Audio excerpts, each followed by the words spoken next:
सभी को बहुत बहुत गुड मॉर्निंग। मैं आप सबका स्वागत करता हूं आज के इस अगस्त माह के यूट्यूब लाइव में, जो कि हम हमारे मेंटर्स और शिक्षक संकुल केडर के लिए आयोजित करते हैं। बिना विलंब किए मैं हमारे महानिदेशक श्री विजय किरण आनंद जी को निमंत्रण देना चाहूंगा कि वो इस सत्र की शुरुआत करें। सभी हमारे शिक्षक साथीगण, हमारे मेंटर्स का आज के इस मासिक गोष्ठी में बहुत बहुत स्वागत एवं अभिनंदन है। आज का ये सत्र बहुत ही प्रमुख सत्र है। बहुत ही ज़्यादा लाभदायक होगा आपके लिए। बहुत अच्छे तकनीकी सत्र हैं, एकेडमिक सेशंस हैं, हमारे निपुण लक्ष्य ऐप और जो नए सुपरटिव सुपरविजन चेकलिस्ट है उसके बारे में भी आपको बताया जाएगा, और निपुण विद्यालय के बारे में भी जो नया कॉन्सेप्ट हम ला रहे हैं उसके बारे में भी आपको बताया जाएगा। पिछले 2 साल के वैश्विक महामारी के बाद जब स्कूल खुले तो ये इस शैक्षिक सत्र हमारे लिए बहुत ही प्रमुख है, जिम्मेदारी युक्त है, और हमारी एक बहुत बड़ी चुनौती भी रहे कि कैसे हम बच्चों को पिछले 2 साल के नुकसान की प्रतिपूर्ति इस वित्तीय वर्ष में करें और अगले सत्र के पहले मुख्य धारा से जोड़ने के लिए करें। इसके लिए विभिन्न प्रयास हमारे स्तर से किए जा रहे हैं, जिसमें आपकी केंद्रीय भूमिका रहती है। आपने देखा होगा जब भी जून 16 से जब स्कूल खुले हैं, निरंतर हम लोगों ने प्रयास किया है कि जो हाउसकीपिंग के कार्य हैं वो हम पूरा कराएं, और आपके योगदान से, सभी जनपद की टीम के योगदान से काफी हद तक हम लोग आगे बढ़े हैं।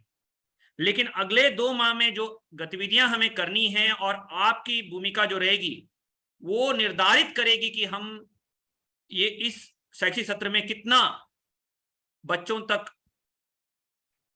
शैक्षिक गुणवत्ता को सुधार कर पाएंगे, दक्षताओं को में वृद्धि कर पाएंगे और मुख्य धारा से उनके जोड़ पाएंगे।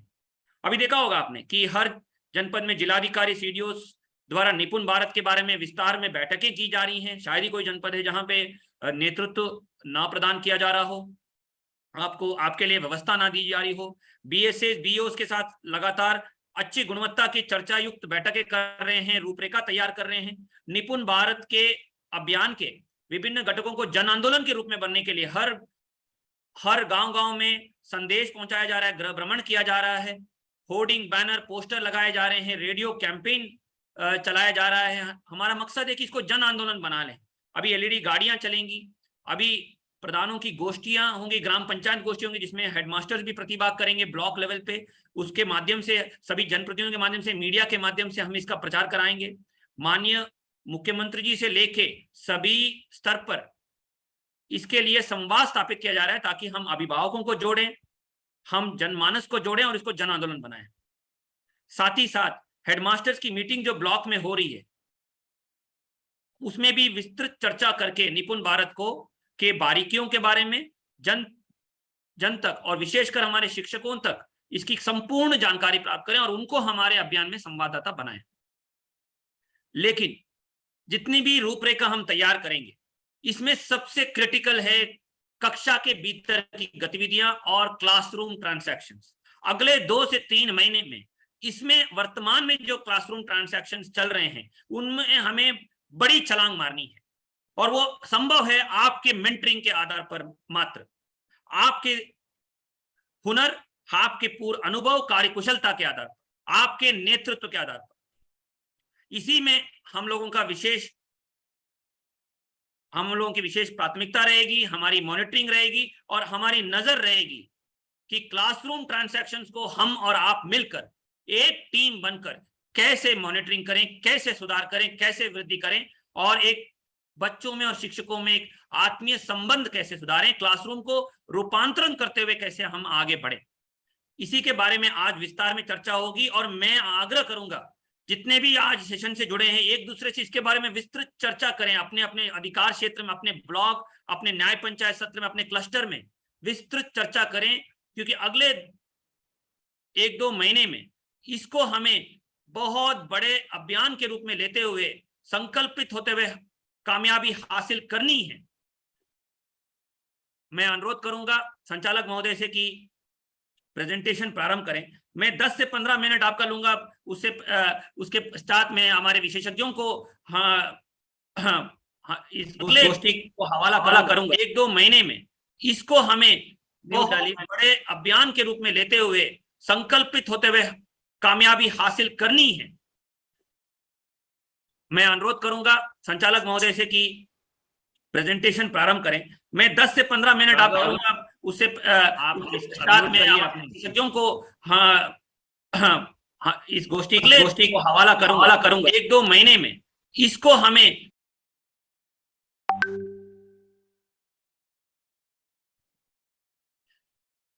सबसे पहले हम ये समझ लें कि क्या चुनौती है। ये मैंने अनेकों बार आपके सामने प्रस्तुत किया है कि किस लक्ष्य को प्राप्त करने के लिए हम हैं।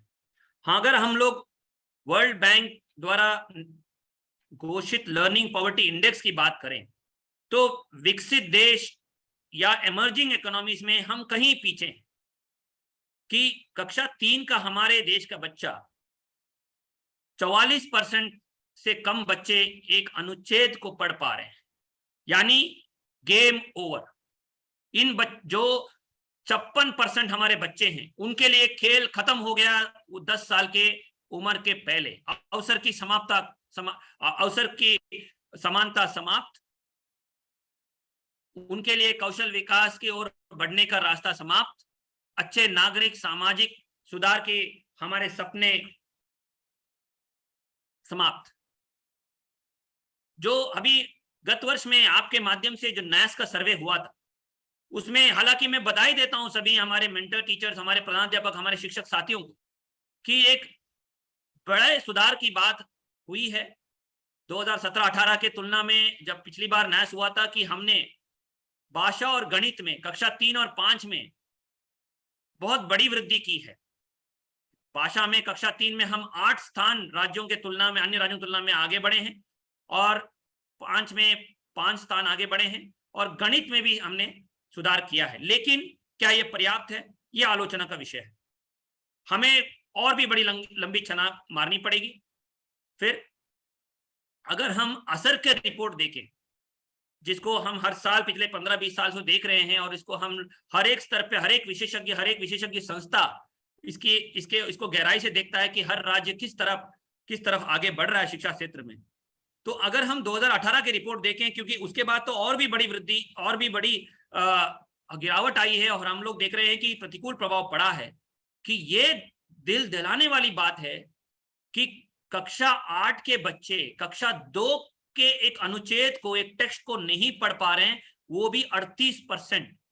और कक्षा 3 का बच्चा कक्षा 2 के एक टेक्स्ट को 88% तक नहीं पढ़, सिर्फ 12% बच्चे पढ़ पा रहे हैं। यानी 88% बच्चे बहुत पीछे चल रहे हैं, पिछड़ी हो रहे हैं। और वो एकमात्र कारण ये है, उसमें बहुत सारे सामाजिक आर्थिक कारण हो सकते हैं, गरीबी, अभिभावकों के रुझान, निवेश की कमी, टेक्नोलॉजी की कमी आदि हो सकते हैं। लेकिन जो हमने अनुभव किया है, और सभी विशेषज्ञों की रिपोर्ट आ रहा है, कि अगर इस आंकड़े में हमें सुधार करना है कि हमारे बच्चों को एक अवसर तो मिले अन्य अमीर घरानों के बच्चों के साथ प्रतिस्पर्धा करने के लिए, अपने हक को प्राप्त करने के लिए, अपने जिंदगी को गरीबी रेखा से ऊपर उठाने के लिए, उसका एकमात्र मंत्र जो है कि आप हैं हमारे सुपरस्टार्स, आप हैं। और इसके लिए 4 स्तंभों पे हमें खड़े होकर काम करना पड़ेगा। एक, कक्षाओं का रूपांतरण, जिससे अभी वीरान कक्षाएं हैं, कोई सामग्री नहीं है, शैक्षणिक सामग्री, बच्चों कैसे पढ़ेंगे? हमको पता है कि बच्चों को छोटी छोटी कहानियां, कविताएं और गतिविधियां करते हुए पढ़ने में आनंद लगता है। क्या एक कहानी आज आपने शुरू की, अगले दिन जब बच्चा कुतूहल से आ रहा है कि उस कहानी को अंत में क्या होता है, पढ़ने के लिए हमें कक्षाओं में आना है। तो टीएलएम समृद्ध कक्षाओं के ओर हमें बढ़ना है, जिसके लिए विभिन्न सामग्री हमने आपको प्रेषित की है, और निरंतर इसमें प्रयास है कि आपसे जुड़ते हुए टीएलएम समृद्ध क्लासरूम में आप परिवर्तित करें, रूपांतरित करें। फिर अगला स्तंभ है कि शिक्षक और विद्यार्थियों में क्या संबंध है, टीचर स्टूडेंट रिलेशनशिप क्या है, क्या हमारी कक्षाएं बच्चों के केंद्रित हैं या शिक्षक के केंद्रित है, इसमें विस्तार में आज बात होगी।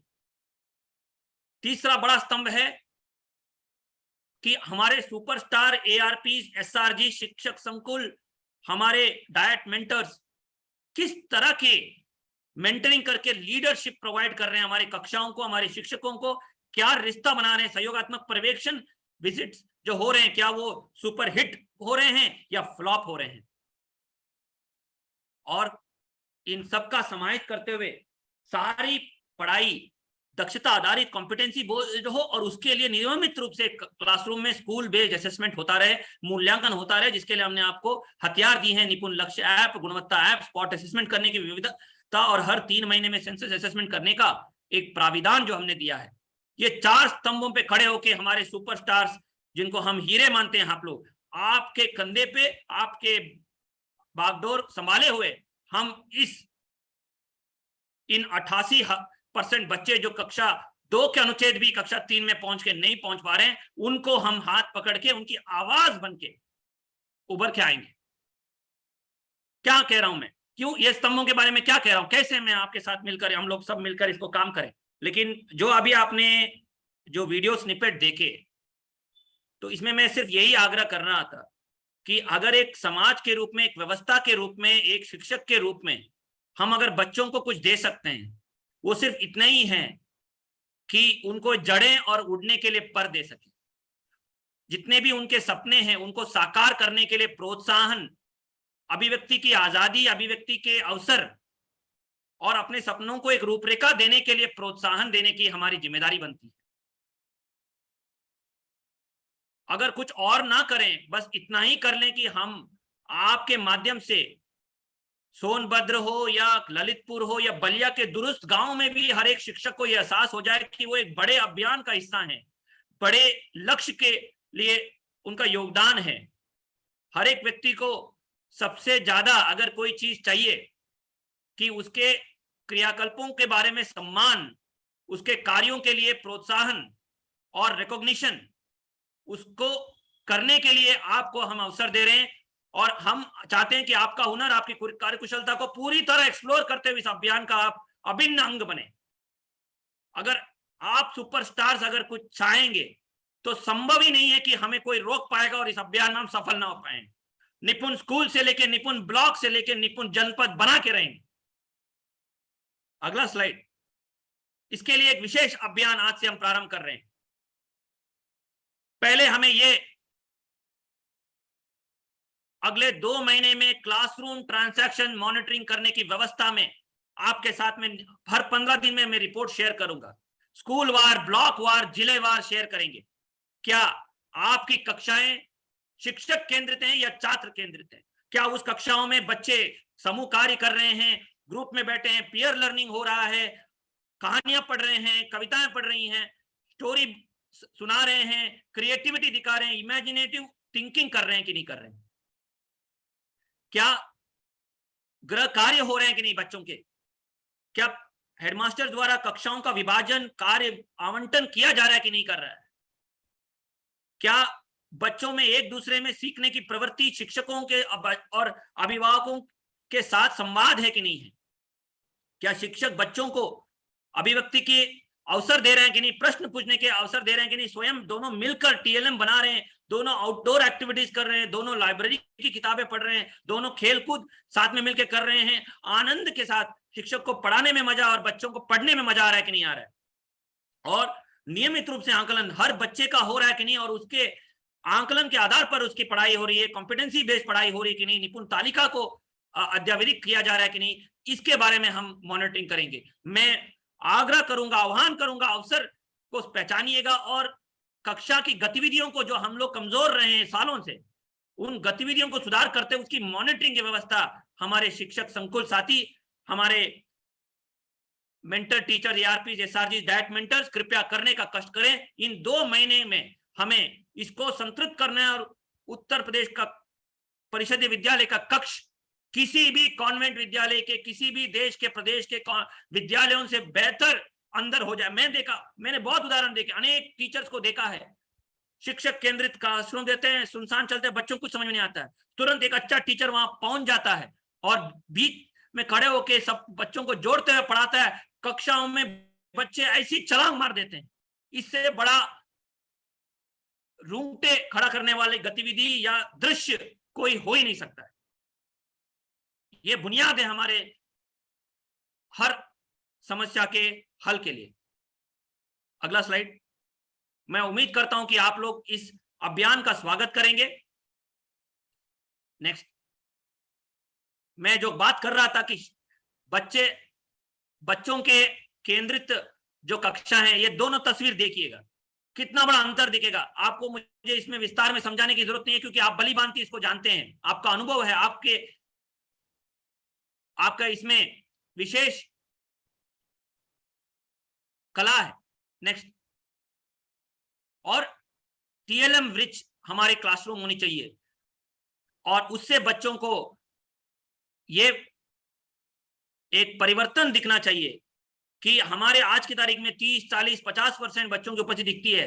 बच्चे अभिभावकों से लड़ाई करें कि मुझे स्कूल जाना ही है, अन्य गतिविधियों में नहीं कार्य करना है, मुझे सिर्फ शिक्षा में से जुड़ना, और कक्षाओं में दौड़ दौड़ के बच्चे आए कि आज मुझे टीचर क्या पढ़ाएंगी, आज मुझे कक्षाओं में क्या अद्भुत देखने को मिलेगा, सुनने को मिलेगा, सीखने को मिलेगा। यह दृश्य हमें लाना है हमारे कक्षाओं में। इसीलिए यह अभियान आज से प्रारंभ किया जा रहा है। हर सप्ताह हम हर एक तरह की गतिविधियां जो यहां उल्लेख किए गई हैं, इस पूरे वित्तीय वर्ष में हम शैक्षिक सत्र में हम ये देखेंगे कि कक्षाओं में किस तरह की गतिविधियां हो रही हैं, स्कूल में क्या गतिविधियां हो रही हैं, और उसका मूल थीम होगा कि टीचर स्टूडेंट रिलेशनशिप कैसे दिख रहा है। उसके फोटोग्राफ्स एक्टिविटी मॉड्यूल में अपलोड करें, सहयोगात्मक पर्यवेक्षण में जब जाते हैं तभी अपलोड करें, शिक्षक को प्रेरित करें, हेडमास्टर्स को प्रेरित करें कि इस एक्टिविटी मॉड्यूल को दें और अपने अच्छी गतिविधियों को उसमें करें। उसमें बेस्ट फोटोज को हम लोग कोलैज बनाएंगे और अन्य टीचर्स के साथ शेयर करेंगे। शिक्षक संकुल कृपया अपने न्याय पंचायत में व्हाट्सएप ग्रुप में अच्छे फोटोज को शेयर करें और बताएं, एक दूसरे से सीखें, एक दूसरे से प्रेरित हो जाएं, गौरव महसूस करें एक दूसरे के कारनामों में। तो अगले सप्ताह में हम लोग ग्रुप और पीयर लर्निंग एक्टिविटीज के फोटोज डालेंगे, करेंगे, ताकि ये अभ्यास बन जाए। हर कोई भी चीज हम निरंतर करते हैं तो वो अभ्यास बन जाता है, आदत बन जाती है और हमारे दिनचर्या में वो प्रायोरिटी में चला जाता है। तो इसीलिए हमको ये आदतें बनानी है हमारे क्लासरूम में। और अंत में मैं बस आपसे ये आग्रह करूंगा हमारे विशेषज्ञों को ये सेशन सौंपने के पहले कि लीडरशिप बहुत प्रमुख घटक होता है और आपको हमने एजुकेशन लीडरशिप की भूमिका दी है, का रोल दिया है, और लीडरशिप क्या है ये पहचानना भी बहुत जरूरी है।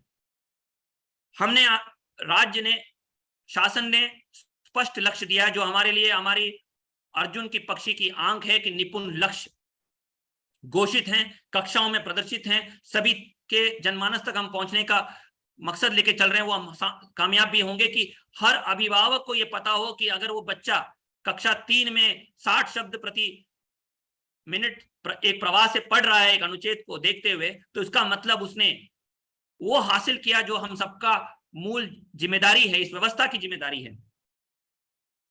लीडरशिप के दूसरे सबसे इंपॉर्टेंट है कि टारगेट ओरिएंटेड अप्रोच चलते हैं। तो मैं ये पूछना चाहता हूं, जो ब्लॉकों में बीईओ के साथ बैठ के क्या एआरपीस ने ये टारगेट ओरिएंटेड अप्रोच को अंगीकार किया है? क्या न्याय पंचायत में शिक्षक संकुल उनको ये पता है कि उनके कैसे कितने ऐसे स्कूल हैं जो निपुण स्कूल बनने की ओर अग्रसर हैं, किस स्तर पर हैं, क्या कार्य योजना है, क्या चरणबद्ध हमने लक्ष्य लिए हैं, चरणबद्ध कार्य योजना बनाया है? क्या हम ऐसे कितने स्कूल हैं जो जिनको थोड़ा प्रोत्साहन की जरूरत है, थोड़ा मार्गदर्शन की जरूरत है ताकि वो अपने अंजाम तक पहुंचाएं? और वो कैसे ऐसे स्कूल हैं जहां बिल्कुल कोई अव्यवस्था दिख रही है, वहां कोई अनुपालन नहीं हो रहा है, वहां आपका व्यक्तिगत ध्यान आवश्यक है, आपको वहां ज्यादा मेहनत करनी पड़ेगी, टीचर्स के साथ बैठना पड़ेगा, हेडमास्टर्स के साथ बैठना पड़ेगा, वहां उनको उनके साथ आत्मीय रिश्ता बना के उनको सुधारात्मक कार्रवाई के लिए प्रेरित करना पड़ेगा, अनुश्रवण करना पड़ेगा और सक्षम स्तर पर उस बात को लाते हुए उनको उत्तरदायित्व निर्धारित करना पड़े तो वो भी करना पड़ेगा।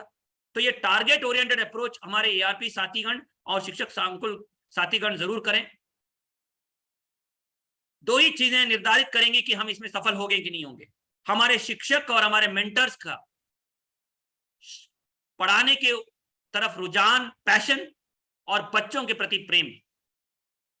क्या जिस प्रोफेशन को आपने चुना है, शिक्षक की एक महत्वपूर्ण भूमिका जिसको हमारे ग्रंथों से लेके हमारी परंपरा, हमारी संस्कृति है कि हम भगवान का दूसरा रूप मानते हैं, ऐसे प्रोफेशन को आपने अपना जीवन चुना है, तो क्या प्रत्येक दिन जब उस प्रोफेशन के लिए अपने स्कूल पे जा रहे हैं, क्या आप अपने बेस्ट को, अपने बेहतरीन व्यक्तित्व को क्या वो दिनचर्या में ला रहे हैं? क्या आप उसमें सबसे बेस्ट व्यवस्था को अपने कार्य में दूसरों को प्रेरित करने के लिए ला रहे हैं? Are you bringing the best in you to the school, to your daily work? ये सबसे ज्यादा मैं आग्रह करना चाहूंगा। तो अगर गणित पढ़ा रहे हैं, अगर विज्ञान पढ़ा रहे हैं, अगर भाषा पढ़ा रहे हैं, अगर अंग्रेजी पढ़ा रहे हैं, तो क्या इस सब्जेक्ट के प्रति प्रेम दिख रहा है या नहीं दिख रहा है? क्या हमारे बच्चों के प्रति प्रेम दिख रहा है कि नहीं दिख रहा है? यह तय करेगा। और हर एक स्तर पे लीडरशिप का लक्षण होता है कि मॉनिटरिंग हो रही कि नहीं हो रही। तो जो हम लोगों ने डैशबोर्ड दिए हैं, डेटा आधारित मॉनिटरिंग, आउटकम आधारित मॉनिटरिंग से ही हम सफल हो पाएंगे, अन्यथा हम नहीं हो पाएंगे। एसआरजी से लेके डिस्ट्रिक्ट कोऑर्डिनेटर से लेके ब्लॉक लेवल पे एआरपी और बीओ सभी मिलकर ये जरूर सुनिश्चित करें कि क्लासरूम ट्रांजैक्शन का जो डेटा आ रहा है सहयोगात्मक पर्यवेक्षण ने इंस्पेक्शन मॉड्यूल में, उसमें मॉनिटरिंग कर में निरंतर उस ब्लॉक पे, उस न्याय पंचायत पे, उस जिले में सुधार की गतिविधियां सुनिश्चित हो जाएं। और सबसे इंपॉर्टेंट कि हर स्तर पर अच्छा कार्य करने वालों को प्रोत्साहन मिले, उनको रिकॉग्निशन मिले, जिसके लिए हमने विभिन्न माध्यम दिए हैं। हेडमास्टर ऑफ द मंथ का अवार्ड घोषित कर रहे हैं, दीक्षा कोर्स और प्रोजेक्ट्स का हम लोगों ने किया है, जहां टीचर अच्छा कार्य कर रहे हैं, किसी कक्षाओं में पीएलएम अच्छा बन गया, प्रोजेक्ट्स अच्छे बन गए, तो उसको दीक्षा में अपलोड करें ताकि बाकी लोगों के साथ हम शेयर करें, एक उसको नजीर बना सकें। और क्लस्टर की मीटिंग में जो अद्भुत कार्य करने वालों को हम नमन करें, उनको प्रणाम करें, उनको सलाम करें, उनको रिकॉग्नाइज करें। और हेडमास्टर्स की मीटिंग में भी इस तरह के सफलता की कहानी मीडिया के माध्यम से, जनप्रतिनिधियों के माध्यम से मुख्य धारा में लाएं, उनकी घर घर की कहानी वो बनाएं, क्योंकि यही हमारे एक सबसे बड़ी उपलब्धि होगी। तो लीडरशिप के लक्षण आपके सामने मैं रख रहा हूं। हमारी टीम आपके साथ जुड़ी रहेगी लगातार, और अभी आप पे बहुत निर्भरता है कि अगर आपने अगले 2 से 3 महीने के अभियान में इसे सफल बना दिया, तो हम निपुण प्रदेश के ओर अग्रसर होंगे, और फिर दुनिया की कोई ताकत उत्तर प्रदेश को निपुण भारत में अग्रणी भूमिका निभाने में से नहीं रोक पाएगी। तो मैं आग्रह करता हूं कि शिक्षक के लक्षण होते हैं कि बलिदान, मार्गदर्शन और हमारे बच्चों को एक रास्ता दिखाना और बच्चों के प्रति प्रेम एक लक्षण होते हैं। इस लक्षण के आधार पर हम लोग बच्चों को छलांग लगाने में तैयार कर रहे हैं, और सबसे कमजोर वर्ग के, सबसे ज्यादा सामाजिक स्तर पे पिछड़े बच्चे हमारे स्कूलों में पढ़ रहे हैं, उनको उनके साथ न्याय और अवसर की समानता करने की जिम्मेदारी हम निभाने के लिए आपसे आग्रह कर रहे हैं, आपसे एक विशेष भूमिका देते हुए निर्भरता व्यक्त कर रहे हैं। मैं आग्रह करूंगा कि क्लस्टर मीटिंग्स उत्कृष्ट प्रणाली के साथ चलें, क्लस्टर्स पे शिक्षक संकुल सबसे ज्यादा शिक्षकों को जोड़ते हुए आत्मीयता करें, और एक दिन में नहीं बनेगा ये रिश्ता, लगातार प्रयास करना पड़ेगा, विरोध मिलेगा, दिक्कतें आएंगी, उन सब की धज्जियां उड़ा के आगे बढ़ाते हुए हमें आगे रिश्ता बनाना पड़ेगा। सहयोगात्मक पर्यवेक्षण हमारा दूसरा सबसे महत्वपूर्ण ब्रह्मास्त्र है, और मुझे विश्वास है कि जब आप जैसे सुपरस्टार इस कड़ी को, इस हथियार को प्रयोग करेंगे, तो इसके परिणाम हर स्तर पर धूम मचाएंगे, गूंज उठेगी, और ये चिंगारी आग बन के फैलेगी और हमें सफलता मिलेगी। मैं आप सबको बहुत शुभकामनाएं देता हूं, और आज के सेशन के लिए जुड़े हुए हमारे सभी विशेषज्ञों को आग्रह करूंगा कि आपको तकनीकी जानकारी एकेडमिक सेशन के माध्यम से बारीकियों के बारे में जरूर अवगत कराएं। धन्यवाद। बहुत बहुत धन्यवाद विजय जी। अब मैं आमंत्रित करना चाहूंगा श्री विपिन पांडे जी को, जो कि स्टेट एकेडमिक कोऑर्डिनेटर हैं LLF से, कि वो साप्ताहिक शिक्षण योजना पे हम सबका मार्गदर्शन करें। विपिन जी। धन्यवाद राघव, और नमस्कार साथियों। मेरा नाम विपिन है और मैं एलएलएफ से हूँ। और जिस तरीके से अभी डीजी सर ने बहुत सारी प्रेरक बातें कही हैं और निपुण प्रदेश बनाने की बात की है, तो हम किस तरीके से भाषा और गणित में काम करते हुए, जिसमें हम ये पहले भी बात कर रहे थे कि हम किस तरीके से बाल केंद्रित शिक्षा को केंद्र में रखेंगे और काम करेंगे। तो बाल केंद्रित शिक्षा में काम करते हम किस तरीके से निपुण भारत के लक्ष्यों को हासिल कर सकते हैं, उसके लिए हम किस तरीके से काम करना चाहिए कक्षा कक्ष में, इस पर मैं अपनी बात रखने वाला हूँ। हमारे साथ में हमारी टीम के साथी हैं विकास शर्मा, जो गणित के अलग अलग मुद्दों पे बात रखेंगे, और अभी मैं भाषा की शुरुआत करता हूँ। तो इसको देखते हैं और फिर हम एक एक मुद्दों को धीरे से समझने की कोशिश करते हैं।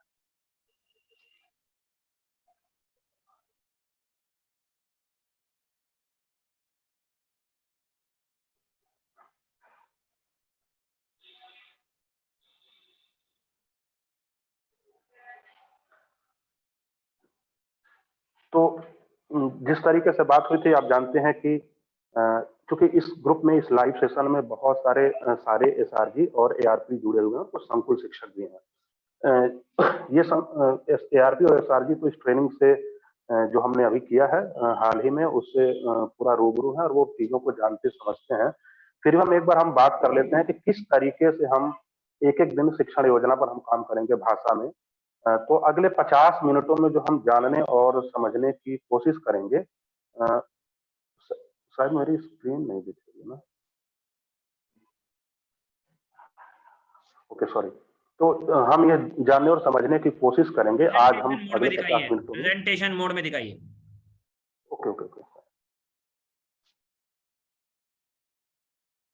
कि अगले 50 मिनट में हम ये जानने और समझने की कोशिश करेंगे कि किस तरीके से भाषा और गणित की साप्ताहिक योजना किस तरीके से क्रमशः आगे बढ़ती है, और साथ में ये भी जानने की कोशिश करेंगे कि भाषा और गणित किस तरीके से एक दूसरे से मिलते हैं और कहाँ पे उनमें थोड़ा सा अंतर है। तो एक मैं अपना अनुभव शेयर करना चाहता हूँ। लगातार प्रशिक्षणों में जुड़ा रहा और अलग अलग एसआरजी और एआरपी लोगों से लगातार बातचीत होती रही। तो इस पूरे प्रशिक्षण के दौरान बहुत सारे सवाल निकल के सामने आते हैं। उन सवालों को मैंने यहाँ नोट आउट किया, लिस्ट आउट किया हुआ है। जैसे एक तो ये बात करते हैं कि बहुत सारे सवाल में से कुछ सवाल ऐसे थे कि साप्ताहिक शिक्षण योजना को बहुत सारे लोग ठीक ढंग से समझना चाहते थे।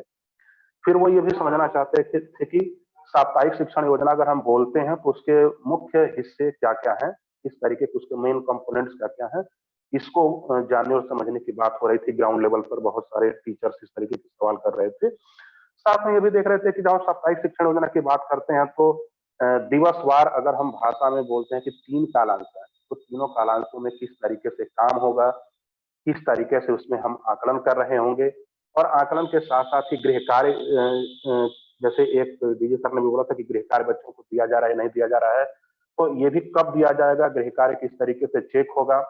और सबसे बड़ी बात है कि क्लासरूम में भाषा शिक्षण के लिए किन-किन अधिगम सामग्रियों का प्रयोग किया जाएगा, इस पर बहुत सारे लोग समझ बनाना चाह रहे थे और जानना चाह रहे थे। हालाँकि प्रशिक्षण में बातें हो चुकी हैं, लेकिन फिर भी मैं इसको और बेहतर तरीके से रखने की कोशिश करता हूँ। तो सबसे पहली बात है, आप लोग ये नोट कर लें कि इस पूरे मिशन की शुरुआत के लिए जिन चीज़ों को हमें समझना है सबसे बेहतर तरीके से, उसमें एक तो ये है कि हम एक पूरे 1 साल का जो अकादमिक सत्र 2022-23 है, उसके पूरी संरचना को समझ लें। तो आप देखेंगे कि पूरे हमने इस अकादमिक सत्र को टोटल जो है वो 22 सप्ताहों में बाँट रखा है। 22 सप्ताह में हम बात करते हैं कि किस तरीके से हर सप्ताह में हम काम करेंगे। उन 22 सप्ताहों में खास तरीके के स्ट्रक्चर के हिसाब से काम होता है, जिसको हमने अलग-अलग सप्ताह की योजना का नाम दिया है, जिसको हम बोलते हैं कि साप्ताहिक शिक्षण योजना। साप्ताहिक शिक्षण योजना आपको अलग-अलग हर सप्ताह में आपकी आधारशिला क्रियान्वयन संदर्भिका जो है उसको देखने को मिल जाएगी। तो उसी के हम बात करेंगे यहाँ। अब देखा जाए तो देखिए कुछ इस तरीके का साप्ताहिक शिक्षण योजना आपके सामने दिखेगा। तो इसको ये ध्यान रखें कि किसी भी सप्ताह में जब शिक्षण योजना चलती है, तो उसके मुख्य रूप से 3 हिस्से होते हैं। शुरुआत के 4 दिन जो होते हैं वो पहला हिस्सा होता है। 5वां दिन जो है वो दूसरा हिस्सा होता है और छठा दिन उस शिक्षण योजना का तीसरा और आखिरी हिस्सा होता है। पहले हिस्से में जब हम शुरुआत के पहले और से चौथे दिन की बात करते हैं, तो उसमें हम मुख्य रूप से जो काम करते हैं वो करते हैं कि हम अलग-अलग भाषा की दक्षताओं पर काम करते हैं। अब किन दक्षताओं पर हम काम करते हैं वो आगे चल के अभी हम बात करेंगे। बस यहाँ पे ये जान लेना ज़रूरी है कि हम भाषा की अलग-अलग दक्षताओं पर काम करते हैं और उसमें हमारी मदद करती हैं जो शिक्षण योजनाएँ हैं और जो बच्चों के लिए कार्य पुस्तिका दी गई है, उसके जो पाठ हैं, वो हमें संसाधन के तौर पर वहाँ पे मदद करते हैं। शिक्षण योजनाएँ आपको शिक्षक संदर्भिका में मिलेंगी और वो आप देखेंगे अभी हम उस पे बात करेंगे।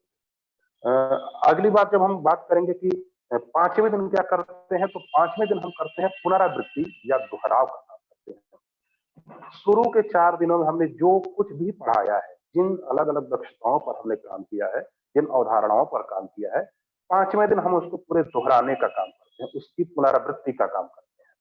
पुनरावृत्ति की भी योजना आपको आपके शिक्षक संदर्भिका में मिल जाएगी। अभी उस पे हम विस्तार से बात करेंगे। छठा दिन जो है वो सबसे इम्पोर्टेंट होता है। आप भी जानते हैं कि निपुण भारत मिशन ये बोलता है कि बच्चों का सतत आकलन होना चाहिए और आकलन आप करते हैं तो उसी समय रेमेडियल कार्य के द्वारा अगर बच्चे कुछ पीछे छूट रहे हैं सीखने में, तो उनको हम स्ट्रीमलाइन कर लेते हैं अपनी बदली हुई गतिविधियों के द्वारा। तो आकलन छठे दिन किया जाता है और छठे दिन ही बच्चों के आकलन के बाद बच्चे घर पे जाके अपने अभिभावकों की मदद से, अपने भाई बहनों की मदद से, बड़े भाई बहनों की मदद से एक गृह कार्य कर सकें, तो उसके लिए गृह कार्य का भी काम बच्चों को दिया जाता है। तो ये है मोटा-मोटा जो है एक साप्ताहिक शिक्षण योजना का स्ट्रक्चर है। तो इसको ये ध्यान रखिए कि इसमें 3 चरण हैं। पहले चरण में हम पहले से चौथे दिन हम नई दक्षताओं पर या अवधारणाओं पर काम करते हैं भाषा के। 5वें दिन हम पुनरावृत्ति का काम करते हैं और छठे दिन हम असेसमेंट का काम करते हैं। इन मुद्दों पर अभी हम आगे विस्तार से बात करेंगे। एक यहाँ पे नोट करने की बात है, अभी हमारे स्कूलों में इस तरीके की शिक्षण योजना शुरू हो गई है, तो आकलन का काम जो है क्लास 1 में शुरुआती 4 सप्ताह तक और क्लास 2 और क्लास 3 में शुरुआती 2 सप्ताह तक असेसमेंट नहीं किया जाता है, आकलन नहीं किया जाता है।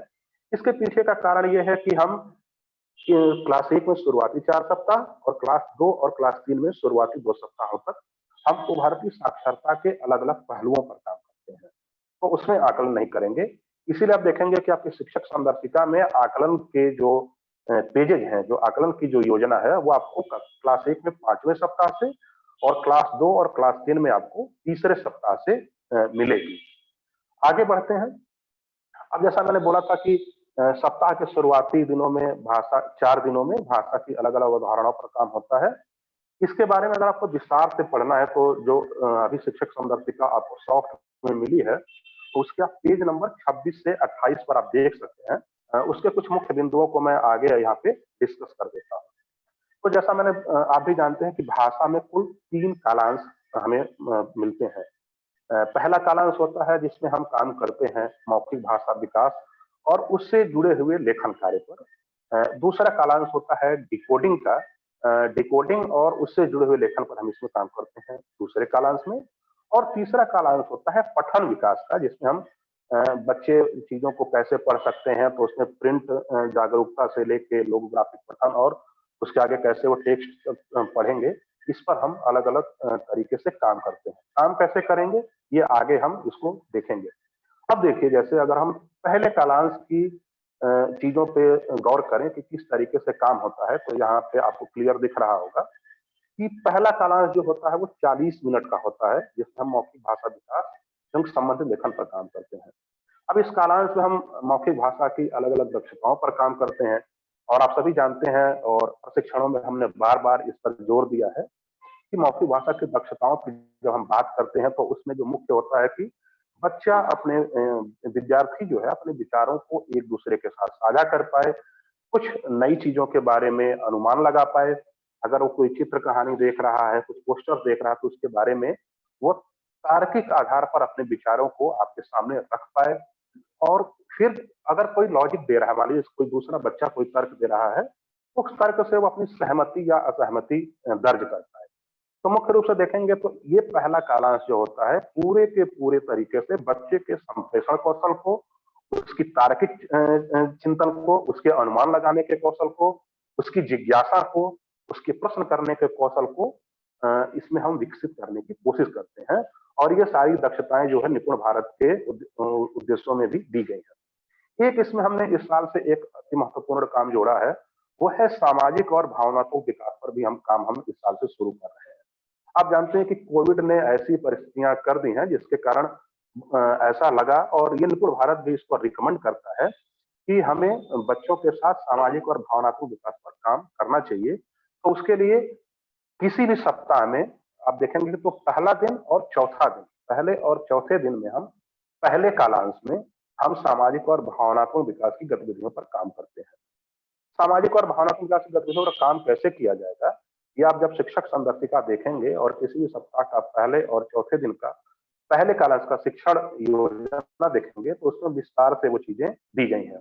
अब इसमें देखा जाए कि पहले कालांश में जब हम इन चीजों पर बात करते हैं या इन दक्षताओं को हम विकसित करने की कोशिश करते हैं, तो हमारे पास संसाधन क्या क्या है। तो हम उसमें मदद लेते हैं पाठ्य पुस्तकों की, चित्र चार्ट की, कविता पोस्टर की, कहानी पोस्टर की, चित्र कहानी पोस्टर की, और शिक्षक बहुत सारे स्थानीय गीत, कविता, कहानी, खेल, अनुभव की चर्चाओं आदि के द्वारा उस पर काम करते हैं। और यहीं पर हम बच्चों से लेखन कार्य भी करवाते हैं। ध्यान रखा जाए कि मौखिक भाषा विकास में जो लेखन कार्य होता है वो रचनात्मक लेखन कार्य होता है। तो शुरुआती दौर में जब हम रचनात्मक लेखन कार्य करवाते हैं बच्चों से, जैसे बच्चा अपने अनुभव के बारे में बता रहा है, कुछ अनुमान लगा के कुछ चीजों को लिख रहा है, अपने दोस्त के बारे में, अपने पसंदीदा खाने के बारे में कुछ लिख रहा है, वहां पे हम ग्रामेटिकल मिस्टेक नहीं देखते हैं, वहां पे व्याकरणीय त्रुटियों पर ध्यान नहीं देते हैं। हमें देखते हैं कि बच्चा किस तरीके से अपने को एक्सप्रेस कर पा रहा है, तो यहाँ पर हम इस तरीके से इन चीजों को देखते हैं। दूसरा जो कालांश है वो है डिकोडिंग एवं संबंधित लेखन का। दूसरा कालांश आप जानते हैं कि इसमें हम अलग अलग तरीके से कैसे आप बच्चों के साथ जब आप काम करते हैं तो वो वर्ण मात्रा की पहचान कर पाए, शब्दों को जोड़ तोड़ के पढ़ पाए, जिसको हम ब्लेंडिंग बोलते हैं, वो शब्दों को पढ़ पाए और फिर वो वाक्यांश पढ़ पाए, वाक्य पढ़ पाए। इससे संबंधित बहुत सारी गतिविधियां अलग अलग तरीके से खेलों के माध्यम से, कुछ बच्चों जब आपस में जुड़ के ग्रुप में काम करते हैं, उपसमूहों में काम करते हैं, ये सारी गतिविधियां इसमें कराई जाती हैं। और इसके लिए डिकोडिंग के लिए आप देखेंगे तो आप फिर से वही पाठ्य पुस्तक आप इस्तेमाल कर सकते हैं, कविता पोस्टर इस्तेमाल कर सकते हैं, कहानी पोस्टर इस्तेमाल कर सकते हैं। और बच्चों को विशेष रूप से डिकोडिंग पर काम करने के लिए दूसरे कालांश में हमने उनको एक कार्य पुस्तिका दी हुई है। कार्य पुस्तिका ध्यान रखें कि हर बच्चे को मिलेगी और उसमें अलग अलग तरीके की गतिविधियां हैं। कुछ गतिविधियां इस तरीके की हैं जो बच्चा अकेले करता है व्यक्तिगत रूप से, और कुछ गतिविधियां उसी कार्य पुस्तिका में ऐसी भी हैं जो बच्चे जोड़े बना के, मतलब दो दो के समूह में बना के और आपस में चर्चा करके उस काम को करते हैं। कार्य पुस्तिका जो है वो बच्चों को दी जाएगी। तीसरा कालांश जो है वो पठन विकास का होता है। पठन विकास में हम काम करते हैं जो है किस तरीके से बच्चे पढ़ पाएंगे। जैसा मैंने पहले भी बोला कि उसमें हम लोगोग्राफिक पठन की बात करते हैं और वो पढ़ने की तरफ किस तरीके से आगे बढ़ेगा। और इसमें हम अलग अलग शिक्षण सामग्रियों का प्रयोग करते हैं। जैसे आप सभी लोगों के स्कूलों में आप जानते हैं कि सहज की 3 पुस्तिकाएं दी गई हैं, सहज 1, सहज 2, सहज 3 करके। इस साल हम 5 नई बड़ी किताबें दे रहे हैं जिनको बिग बुक बोलते हैं, और वो हम देंगे इस साल वो प्रिंट होके जाएंगी। बिग बुक एक बड़ी किताब होती है जिसमें आप शुरुआती 10 सप्ताहों तक काम होता है और किसी एक सप्ताह में ही उस बिग बुक पर लगातार 4 दिन तक काम होता है। उन 4 दिनों में हम बिग बुक को खत्म करते हैं। लेकिन जब हम काम करते हैं तो हर दिन जब बिग बुक पर काम करते हैं तो पहले दिन से अलग थोड़ा सा दूसरे दिन काम होता है, दूसरे दिन से अलग तीसरे दिन काम होता है, और क्रमशः वो उसमें उसकी जटिलता में वृद्धि होती जाती है। बिग बुक पर काम कैसे करेंगे ये आपको जब आप देखेंगे शिक्षण सामग्री वाले हिस्से में, वहां पे स्पष्ट रूप से आपको मिल जाएगा। आप पेज नंबर 26 से 28 पर इसको देख सकते हैं।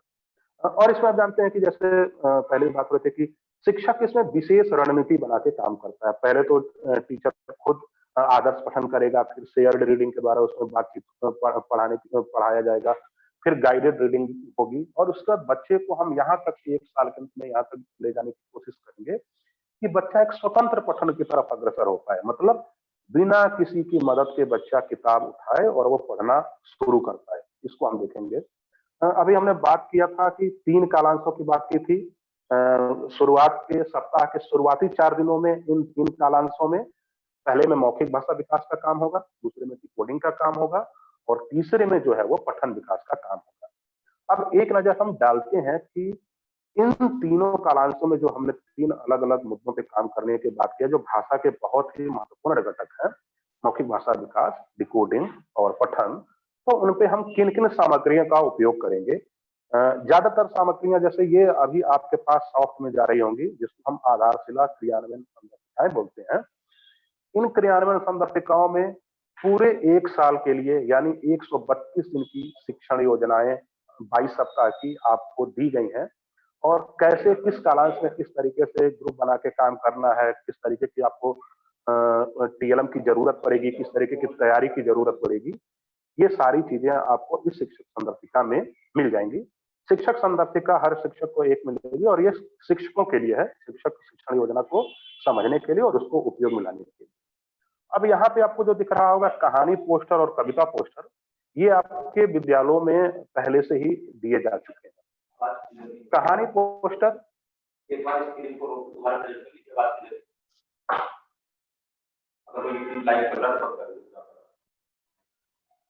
कहानी पोस्टर और कविता पोस्टर में आप देखेंगे तो ये मुख्य रूप से मौखिक भाषा विकास के लिए उपयोग में लाए जाते हैं और इसमें इनकी संख्या आप जानते हैं कि कहानी पोस्टर 5 हैं, कविता पोस्टर 5 हैं और जैसा मैंने पहले भी बोला था कि इनका उपयोग आप दूसरे कालांश में भी कर सकते हैं, लेकिन इसका मुख्य रूप से उपयोग जो होगा वो मौखिक भाषा विकास के लिए होगा।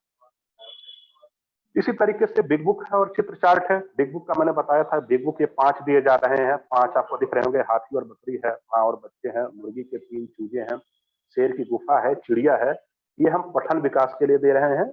और चित्र चार्ट जो है फिर से ये 10 चित्र चार्ट बच्चों के लिए दिए जा रहे हैं, ये आपके स्कूलों में है, जिनको हम मौखिक भाषा विकास के लिए हम उपयोग में लाएंगे। पाठ्य पुस्तक आप जानते हैं कि क्लास 1 में कलरव चलती है, क्लास 2 में फिसलय चलती है और क्लास 3 में पंखुड़ी चलती है। तो पाठ्य पुस्तक का भी उपयोग शिक्षक संदर्भिका जो आधारशिला क्रियान्वयन संदर्भिका है, उसमें स्पष्ट रूप से दिया गया है कि आप किस तरीके से पाठ्य पुस्तक की मदद से मौखिक भाषा विकास और पठन के अलग-अलग दक्षताओं को विकसित कर सकते हैं। और इसको आप चाहेंगे तो आप कालांश 2 में भी जो डिकोडिंग वाला है, उसमें भी आप इसको यूज कर सकते हैं। सहज के बारे में मैंने पहले बात कर ली थी कि 3 सहज की पुस्तिकाएं हैं, जो मुख्य रूप से जो है पठन के लिए और मौखिक भाषा विकास में जब कहानियों के सुनाने की बात होगी, तो उसमें छोटी-छोटी तमाम कहानियां दी गई हैं जो शिक्षक सुना के और उसपे बच्चों की अभिव्यक्ति क्षमता का विकास कर सकता है। चित्र कहानी पोस्टर ये आपको दिख रहे होंगे 5 हैं अलग-अलग, ये इस साल की नई सामग्रियों में से है। ध्यान रहे इस साल हम 2 तरीके की नई सामग्री दे रहे हैं, एक तो बिग बुक या बड़ी किताबें हैं और दूसरा है चित्र कहानी पोस्टर। चित्र कहानी पोस्टर मुख्य रूप से क्लास 2 और क्लास 3 के बच्चों के लिए उपयोगी है और ये अंतिम के 5 सप्ताहों में हम इसका उपयोग करते हैं। 17वें से 22वें सप्ताह में हम इसका उपयोग करते हैं और इसमें 4 अलग-अलग चित्रों के माध्यम से बच्चा कहानी बनाने की शुरुआत करता है। वो कहानी खुद बनाता है, शिक्षक को सुनाता है, अपने साथियों को सुनाता है। तो ये इस तरीके के उच्च स्तरीय कौशल है जिसमें बच्चा अनुमान लगाते हुए अपने तमाम अनुभवों का इस्तेमाल करते हुए कुछ सृजन करने की तरफ आगे बढ़ता है। इसके अलावा आप लोगों के पास आपके पास ये आधारशिला क्रियान्वयन संदर्भिका जो सत्र 2020-2021 के लिए दी गई थी, उसमें भी बहुत सारी कहानियां हैं, बहुत सारे खेल हैं, बहुत सारी मौखिक गतिविधियां हैं, उसका भी उपयोग आप आसानी से कर सकते हैं। और ये कार्य पुस्तिकाएं हैं जो बच्चों को दी जाएंगी और ये बच्चे प्रतिदिन के लिए इसमें कुल 144 पाठ हैं और प्रतिदिन बच्चा जो है सप्ताह में दूसरे कालांश में इसका उपयोग करेगा और कार्य पुस्तिका पर बच्चे काम कर सकें, इसके लिए टोटल 20 मिनट का समय दिया गया है। दूसरे कालांश में बच्चे 20 मिनट में इस कार्य पुस्तिका के प्रतिदिन एक-एक पाठों पर काम करेंगे और जब इस पर वो काम कर रहे होंगे तो इस पर वो लिखने का भी काम करेंगे, कुछ ब्लेंडिंग का काम करेंगे, कुछ शब्द पठन का काम करेंगे और पूरे वर्ष के अंत तक आते-आते वो इसमें सक्षम हो पाएंगे कि कुछ वो छोटे-छोटे टेक्स्ट को या छोटे-छोटे पाठों को वो पढ़ सकें। अब देखा जाए तो शुरू के 4 दिनों की योजना पे मैंने अभी बात की। शुरू के 4 दिनों की योजना में एक बार फिर से दोहरा देता हूँ कि शुरू किसी भी सप्ताह में शुरू के 4 दिनों में हम नई दक्षताओं पर काम करेंगे। पहले कालांश में मैंने बात किया कि हम मौखिक भाषा विकास पर काम करेंगे। दूसरे कालांश में मैंने बात की थी हम डिकोडिंग पर काम करेंगे और तीसरे कालांश में मुख्य रूप से पठन विकास पर काम करेंगे। उसके लिए हमने जो सहायक शिक्षण अधिगम सामग्री है उसकी भी बात कर ली। कविता पोस्टर, कहानी पोस्टर, चित्र चार्ट, कहानी जो मौखिक भाषा विकास के लिए उपयोग में आती है, बिग बुक जो है और सहज पुस्तिकाएं जो पठन विकास के काम में आती हैं, और डिकोडिंग के लिए जो है आपके पास कार्य पुस्तिका रहेगी। और इन्हीं सारी सामग्रियों की मदद से आप डिकोडिंग में भी आप मदद ले पाएंगे। और इन सारी योजनाओं को अगर आप विस्तार से समझना चाहते हैं तो शिक्षक संदर्शिका जो है उसके एक एक दिन के योजनाओं को आपको देख के जाना होगा। और जानते हैं कि ये स्पष्ट रूप से उसमें है, ये हमारी जिम्मेदारियों में भी है कि जब भी हम क्लासरूम में जाएं तो पूरी तैयारी के साथ जाएं, जैसा डीजी सर बोल रहे थे। और उस तैयारी में यह है कि हम शिक्षक संदर्शिका के उस दिन के लेसन प्लान को, जो शिक्षण योजना है उसको पढ़ते हैं और पढ़ के फिर उसकी तैयारी से जाते हैं। जैसे जैसे आप पढ़ते जाएंगे तो बहुत सारी और स्पष्टताएं इसमें बनती जाएंगी। आप सप्ताह की मैं 5वें दिन की बात करता हूँ।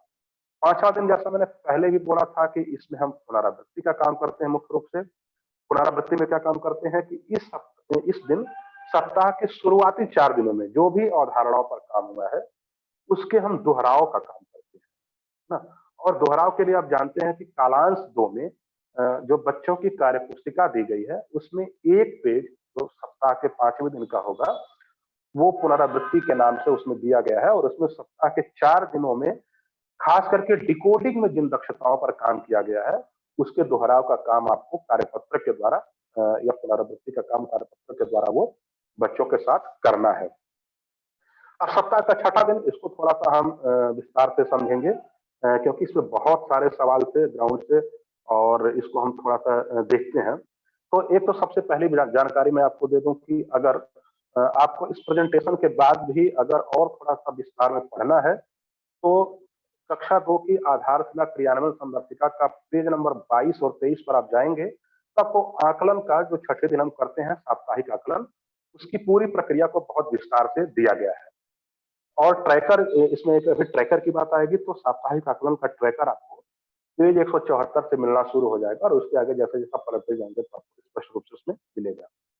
तो मैंने पहले ही बताया था और अभी एक बार और मैं रिवाइज कर देता हूँ कि सप्ताह का 6वां दिन बहुत ही महत्वपूर्ण दिन है। इसमें हम शुरू के 4 दिनों में जिन जिन दक्षताओं पर हमने काम किया है उसका हम आकलन करेंगे। और इस आकलन के बाद हम क्या करेंगे कि जैसे आकलन कर लेंगे उसके आधार पर हम बच्चों को 2 अलग अलग समूहों में बांटेंगे। समूहों में किस तरीके से बांटेंगे, काम कैसे होगा, वो आगे हम अभी विस्तार से बात करेंगे। और समूह में बांट करके कुछ बच्चों के साथ, जो समूह 1 के बच्चे होंगे उनके साथ रिमेडियल कार्य करेंगे और दूसरे बच्चों के साथ हम पुनरावृत्ति का काम करेंगे। तो किस तरीके से होगा आइए देखते हैं। ये पूरा स्ट्रक्चर आपको दिख रहा होगा। ये पूरी देखा जाए तो पूरे सप्ताह का जिस्ट है ये, किस तरीके से हम काम कर रहे हैं। तो पहले 4 दिन हमने बोला था कि नई दक्षताओं पर काम होगा, 5वें दिन पुनरावृत्ति पर काम होगा, 6ठे दिन साप्ताहिक आकलन पर काम होगा। साप्ताहिक आकलन के बाद समूह निर्धारण होगा और इसमें फिर हम समूह 1 के साथ रिमेडियल कार्य करेंगे और समूह 2 के साथ हम पुनरावृत्ति या अभ्यास का कार्य करेंगे। अब देखिए साप्ताहिक आकलन, यहाँ मैं स्पष्ट कर दूं कि आकलन की पूरी प्रक्रिया मुख्य रूप से डिकोडिंग की दक्षताओं पर आधारित है। डिकोडिंग की दक्षताओं पर आधारित है तो इसमें हम जो कालांश 2 में हम जो काम करते हैं उसका आकलन ही हम मुख्य रूप से करते हैं। मौखिक भाषा के आकलन, मौखिक भाषा और पठन का हम आकलन नहीं करते। उसके लिए हमने एक शब्द यूज किया है ऑब्जर्वेशन, या अवलोकन करते हैं। वो कैसे करते हैं हम आगे बात करेंगे। तो हम पहले ये देखिए कि दूसरे कालांश में शुरू के 4 दिनों में जो पढ़ाया गया है 6ठे दिन उसी का आकलन किया जाएगा हमारे पास। और आकलन के लिए हम टोटल 80 मिनट का समय लेते हैं। यानी आपके पास जो दूसरा कालांश है और जो तीसरा कालांश है उन दोनों को मिला के हम आकलन की प्रक्रिया के लिए उस दिन उपयोग में लाते हैं। आकलन के लिए आप देखेंगे कि हर सप्ताह के 6ठे दिन आकलन के लिए आपको कार्यपुस्तिका में ही एक पेज दिया गया है, जिसको बोलते हैं, पेज का नाम ऊपर लिखा हुआ है मैंने सीख लिया। और इस पृष्ठ का रंग लाल है और हर सप्ताह के आकलन का पृष्ठ का रंग वो रेड है। उसी की सहायता से हम वहां पे आकलन करेंगे। जैसे एक आपको पेज दिख रहा होगा, ये इसी 12वें सप्ताह का है। तो आकलन हम इस तरीके का पेज दिखेगा और इसके आधार पर हम नंबरिंग करके और बच्चों का आकलन करेंगे और आकलन का उसको ट्रैकर में भरेंगे। जैसा मैंने बोला था कि आकलन जब हम कर रहे होंगे सप्ताह के छठे दिन, तो आपको 2 समूह बनाने हैं। तो डिकोडिंग संबंधित आकलन में जिन बच्चों ने 50% से कम अंक प्राप्त किए हैं, वो समूह 1 में जाएँगे, और डिकोडिंग संबंधित आकलन में जिन बच्चों ने 50% से कम अंक प्राप्त किए हैं, वो समूह 2 में जाएँगे। यहाँ ध्यान रखें कि ये जो ग्रुप हम बनाएँगे, ये शिक्षक अपनी सुविधा के लिए बनाता है।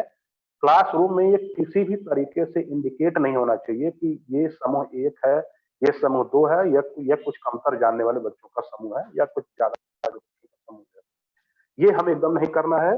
शिक्षक ये समूह अपने मस्तिष्क में बनाएगा, और काम उस ग्रुप के लोगों को अलग-अलग तरीके के दिए जाएँगे। यहाँ पे ये थोड़ी-सी सावधानी रखने की ज़रूरत होती है। अब अगर देखा जाए, तो इस तरीके से किस तरीके से हम बात करेंगे। पहला समूह मैंने पहले ही बोला कि 50% से कम अंक जो प्राप्त करेंगे, तो उसमें देखिए कि आकलन जब भी हम करेंगे दूसरे और तीसरे कालांश को मिला के सप्ताह के छठे दिन, तो 2 ही तरीके के मुख्य रूप से आकलन हो रहे होंगे डिकोडिंग के लिए। एक तो हम ये चेक करेंगे कि क्या बच्चा वर्णों की पहचान कर पा रहा है या नहीं कर पा रहा है, पहचान में उसका पढ़ना भी आ जाता है। दूसरा आकलन होगा कि क्या वो बच्चा कुछ वर्णों या अक्षरों को मिला के ब्लेंड करके वो शब्द पठन कर पा रहा है कि नहीं कर पा रहा है। ये हम चेक करेंगे किसी भी सप्ताह के छठे दिन, जब हम डिकोडिंग के लिए आकलन कर रहे हैं। अब इसके बाद अगर सपोज करिए कि बच्चा वर्ण स्तर पर कार्य नहीं कर पा रहा है, तो उसके लिए हम उन्हीं वर्णों जो उस सप्ताह में वर्ण अक्षर हम पढ़ाए गए हैं, उनकी हम दोबारा पहचान करने के लिए कुछ गतिविधियां करेंगे। वर्ण अक्षरों को शब्दों में ढूंढकर गोला लगवाने का, ग्रिड से हम वर्ण या अक्षर को पहचानने का काम, कॉपी पे हम अलग से उन्हीं वर्णों को लिखने का काम, या अतिरिक्त रूप से कुछ गृह कार्य भी उनको दे सकते हैं। इसी तरीके से अगर शब्द पठन स्तर पर बच्चे को कार्य करने में दिक्कत है, तो वर्ण अक्षरों को जोड़कर शब्द पढ़ने का अभ्यास करवाना पड़ेगा, और फिर वो पढ़वाने का और लिखवाने का अभ्यास करेंगे। आप यहाँ पे देख रहे होंगे कि अभ्यास कार्य के लिए एक पेज, आधा पेज इसमें दिख रहा है। ये मैंने सीख लिया पेज जो छठे दिन आपको मिलेगा, उसी में ये आधे पेज पे अभ्यास कार्य के लिए है। तो यहाँ पे इस स्पेस का उपयोग भी आप इस तरीके के रेमेडियल कार्य के लिए कर सकते हैं। और अगर ये भर जाता है, तो बच्चों की कॉपी में या व्हाइट बोर्ड पे, ब्लैक बोर्ड पे जो भी है, वहां पे आप वर्ण स्तर पर कार्य या शब्द पठन स्तर पर कार्य जो है आप बच्चों को दे सकते हैं। गृह कार्य देना होगा तो बच्चों को कॉपी में भी दे सकते हैं, लेकिन इस स्पेस का उपयोग आपको अभ्यास कार्य के लिए वो करना है। दूसरा, जैसे मैंने बोला कि जो बच्चे आपके आकलन में 50% से कम अंक, अधिक अंक प्राप्त करेंगे, इसका मतलब ये होता है कि उन्होंने उस सप्ताह में सिखाई गई दक्षताओं को जान और समझ लिया है। तो फिर उनको अभ्यास कार्य आप खुद से दे देंगे, और या तो उनको पढ़ने के लिए भी स्वतंत्र रूप से आप मौके दे सकते हैं, और इस तरीके से वो चीजों को आगे बढ़ाया जाएगा। लेकिन यहाँ पे ध्यान रखें कि समूह 1 के बच्चों के साथ में यहाँ पे विशेष रूप से काम करने की जरूरत होगी, और उनको आप अलग-अलग तरीके से वर्ण स्तर पर अगर बच्चे को जरूरत है, या शब्द पठन स्तर पर बच्चे को जरूरत है, तो वो काम करने के मौके आपको देने पड़ेंगे। जब आप वो पूरा आकलन कर लेंगे, और इस तरीके से आपको ये ट्रैकर दिखेगा, जैसा मैंने बोला था, ये पेज नंबर 174 पर क्लास 2 की शिक्षक संदर्भिका में देखेंगे तो मिलेगा। इसी तरीके से क्लास 3 और क्लास 1 में भी इन्हीं पेजेज में मिल जाएगा। यहाँ पे आपको बच्चों के नाम लिखने हैं, और बच्चों के नाम लिखने के बाद आप यहाँ पे देखिए डिकोडिंग का एक सिंबल बना हुआ और एक मौखिक भाषा का सिंबल बना हुआ है। यहाँ पे बच्चों के नाम लिखेंगे, और बच्चों ने जितने अंक प्राप्त किए हैं, ये साप्ताहिक आकलन ट्रैकर चूंकि शिक्षक संदर्भिका में है, तो इसको केवल शिक्षक ही देख सकता है। तो आप वो अंक लिखते जाएंगे। यहाँ पे जैसे मान लीजिए किसी बच्चे ने प्राप्त किया रोल नंबर 1 में 7 अंक, तो 7 लिख देंगे। किसी ने 4 पाया तो 4 लिख देंगे। इस तरीके से आप लिखते जाएंगे, और जो 5 से कम है उस पर आप गोला लगा देंगे। 5 से कम उस पर गोला लगाने से फायदा ये होगा कि जब आप बच्चों को ग्रुप में बांट रहे होंगे, तो 40 बच्चे हैं अगर मान लीजिए, तो आपको आसानी से गिनने में आसानी होगी कि कौन-कौन से बच्चे ऐसे हैं जो समूह 1 में जाएँगे, और कौन-कौन से बच्चे ऐसे हैं जो समूह 2 में जाएँगे, और फिर उसके हिसाब से काम करना पड़ेगा। मैंने पहले बोला था कि तो डिकोडिंग की बात हो गई, लेकिन मौखिक भाषा विकास में इस तरीके का कोई पेपर पेंसिल टेस्ट या असेसमेंट नहीं है। इसमें हम ऑब्जर्वेशन के थ्रू हम अपनी चीजों को दर्ज करते हैं। ऑब्जर्वेशन कैसे करेंगे? तो आप जानते हैं कि जैसा पहले भी हो रहा था कि ये पूरा का पूरा बाल केंद्रित शिक्षण व्यवस्था है, जिसमें बच्चों को ज्यादा से ज्यादा एक्सपोजर के मौके, ज्यादा से ज्यादा बोलने के मौके दिए जाएंगे। शिक्षक उसको केवल निर्देशित करेगा और शिक्षक एक एक बच्चों को ऑब्जर्व भी करेगा। तो शिक्षक अवलोकित करेंगे, बच्चों को ऑब्जर्व करेंगे, देखेंगे कि कौन सा बच्चा, जब हम पहले कालांश हम काम करते मौखिक भाषा विकास पर, तो किन किन दक्षता पर, जैसे मान लीजिए अनुमान लगाने पर काम हो रहा है, बहुत सारे ऐसे बच्चे होंगे जो तुरंत अनुमान लगा लेते हैं, बहुत सारे बच्चों को मदद की जरूरत होती है। तो यहाँ पे हम केवल अपने अवलोकन नोट करेंगे मौखिक भाषा विकास में। तो जिस तरीके से मान लीजिए लगता है कि जो बच्चा लक्षित दक्षताएं प्राप्त नहीं कर पा रहा है उस सप्ताह की, अभी उसको वो मदद करने की जरूरत है, तो वहां पे उसके नाम के आगे केवल हम एक डैश लगा देंगे और जो बच्चा प्राप्त कर पा रहा है उसको हम टिक लगा देंगे। यही काम करना है, इसमें कोई अंकीय व्यवस्था नहीं है। ध्यान ये रखना है कि पूरे 1 महीने के दौरान शिक्षक ये इंश्योर करे कि हर बच्चे से कम 2 बार वो व्यक्तिगत रूप से इंटरैक्ट जरूर करे, मतलब बातचीत जरूर करे, मौखिक भाषा विकास में उससे सवाल जवाब करे, उसको अवलोकित करे, क्योंकि उससे पुख्ता होगा। जेनेरिक ऑब्जर्वेशन नहीं होना चाहिए कि क्लासरूम में हम लगातार देखते जा रहे हैं और उस तरीके से लिख रहे हैं। तो इंश्योर हम करेंगे कि 4 सप्ताहों में कम से कम 2 बार हर बच्चे का हम इस लिहाज से ऑब्जर्वेशन करेंगे कि हम इस ट्रैकर को भर पाए, और फिर उसके हिसाब से हम यहाँ पे टिप्पणी भी देखें, टिप्पणी भी लिख सकते हैं। टिप्पणी में हम अपने हिसाब से मौखिक भाषा विकास में किस तरीके से उसको मदद की जरूरत है, क्या वो बेहतर कर सकता है, इस तरीके की हम यहाँ पे टिप्पणी लिख सकते हैं।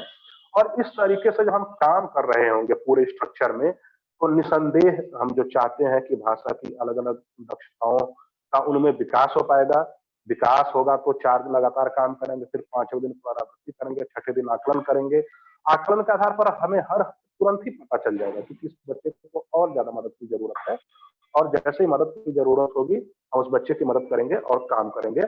उम्मीद करता हूं कि हम इन प्रक्रियाओं के द्वारा क्लासरूम में भाषा शिक्षण पर हम काम करेंगे।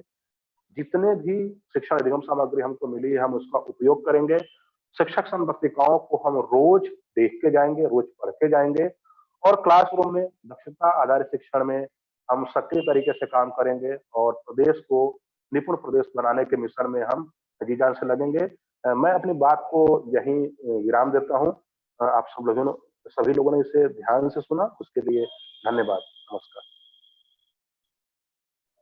जी, बहुत बहुत धन्यवाद विपिन जी। अब मैं आमंत्रित करता हूँ विकास जी को कि वो गणित की साप्ताहिक शिक्षण योजना पे हमको मार्गदर्शन।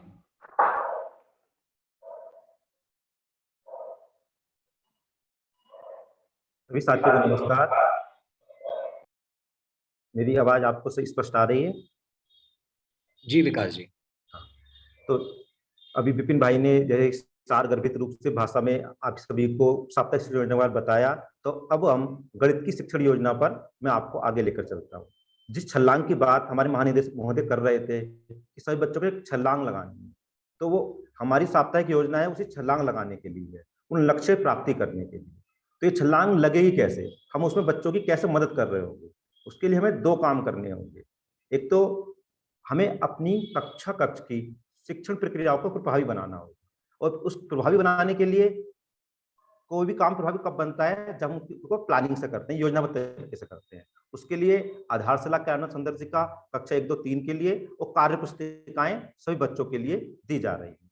दूसरा जो महत्वपूर्ण मदद करता है किसी भी कक्ष की प्रक्रिया को प्रभावी बनाने के लिए, वो है उपयुक्त वातावरण क्लासरूम में। तो वो उपयुक्त वातावरण बन रहा होगा हमारी आप विभाग द्वारा एनसीईआरटी के गणित कार्ड, वर्क कार्ड और बोर्ड दिए गए हैं, पोस्टर दिए गए हैं, जिन सबका प्रयोग आप देखेंगे कि जितनी भी हमारी प्रक्रियाएं हैं जिनकी मैं आगे बात करूंगा, इन सबको ध्यान में रखते हुए जो उपलब्ध संसाधन है डिजाइन किया गया, बनाया गया है, जिससे कि कक्षा की प्रक्रिया संभावी हो और वो बच्चे जिस छलांग की जरूरत है उस छलांग को लगा पाए।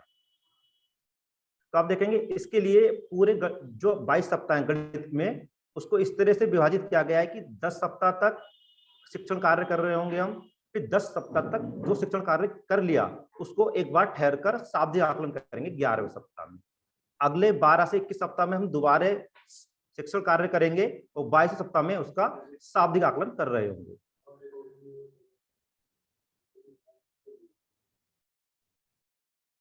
मेरी प्रेजेंटेशन दिखाई नहीं दे रही है क्या? नहीं विकास जी, प्रेजेंटेशन शेयर करिए प्लीज।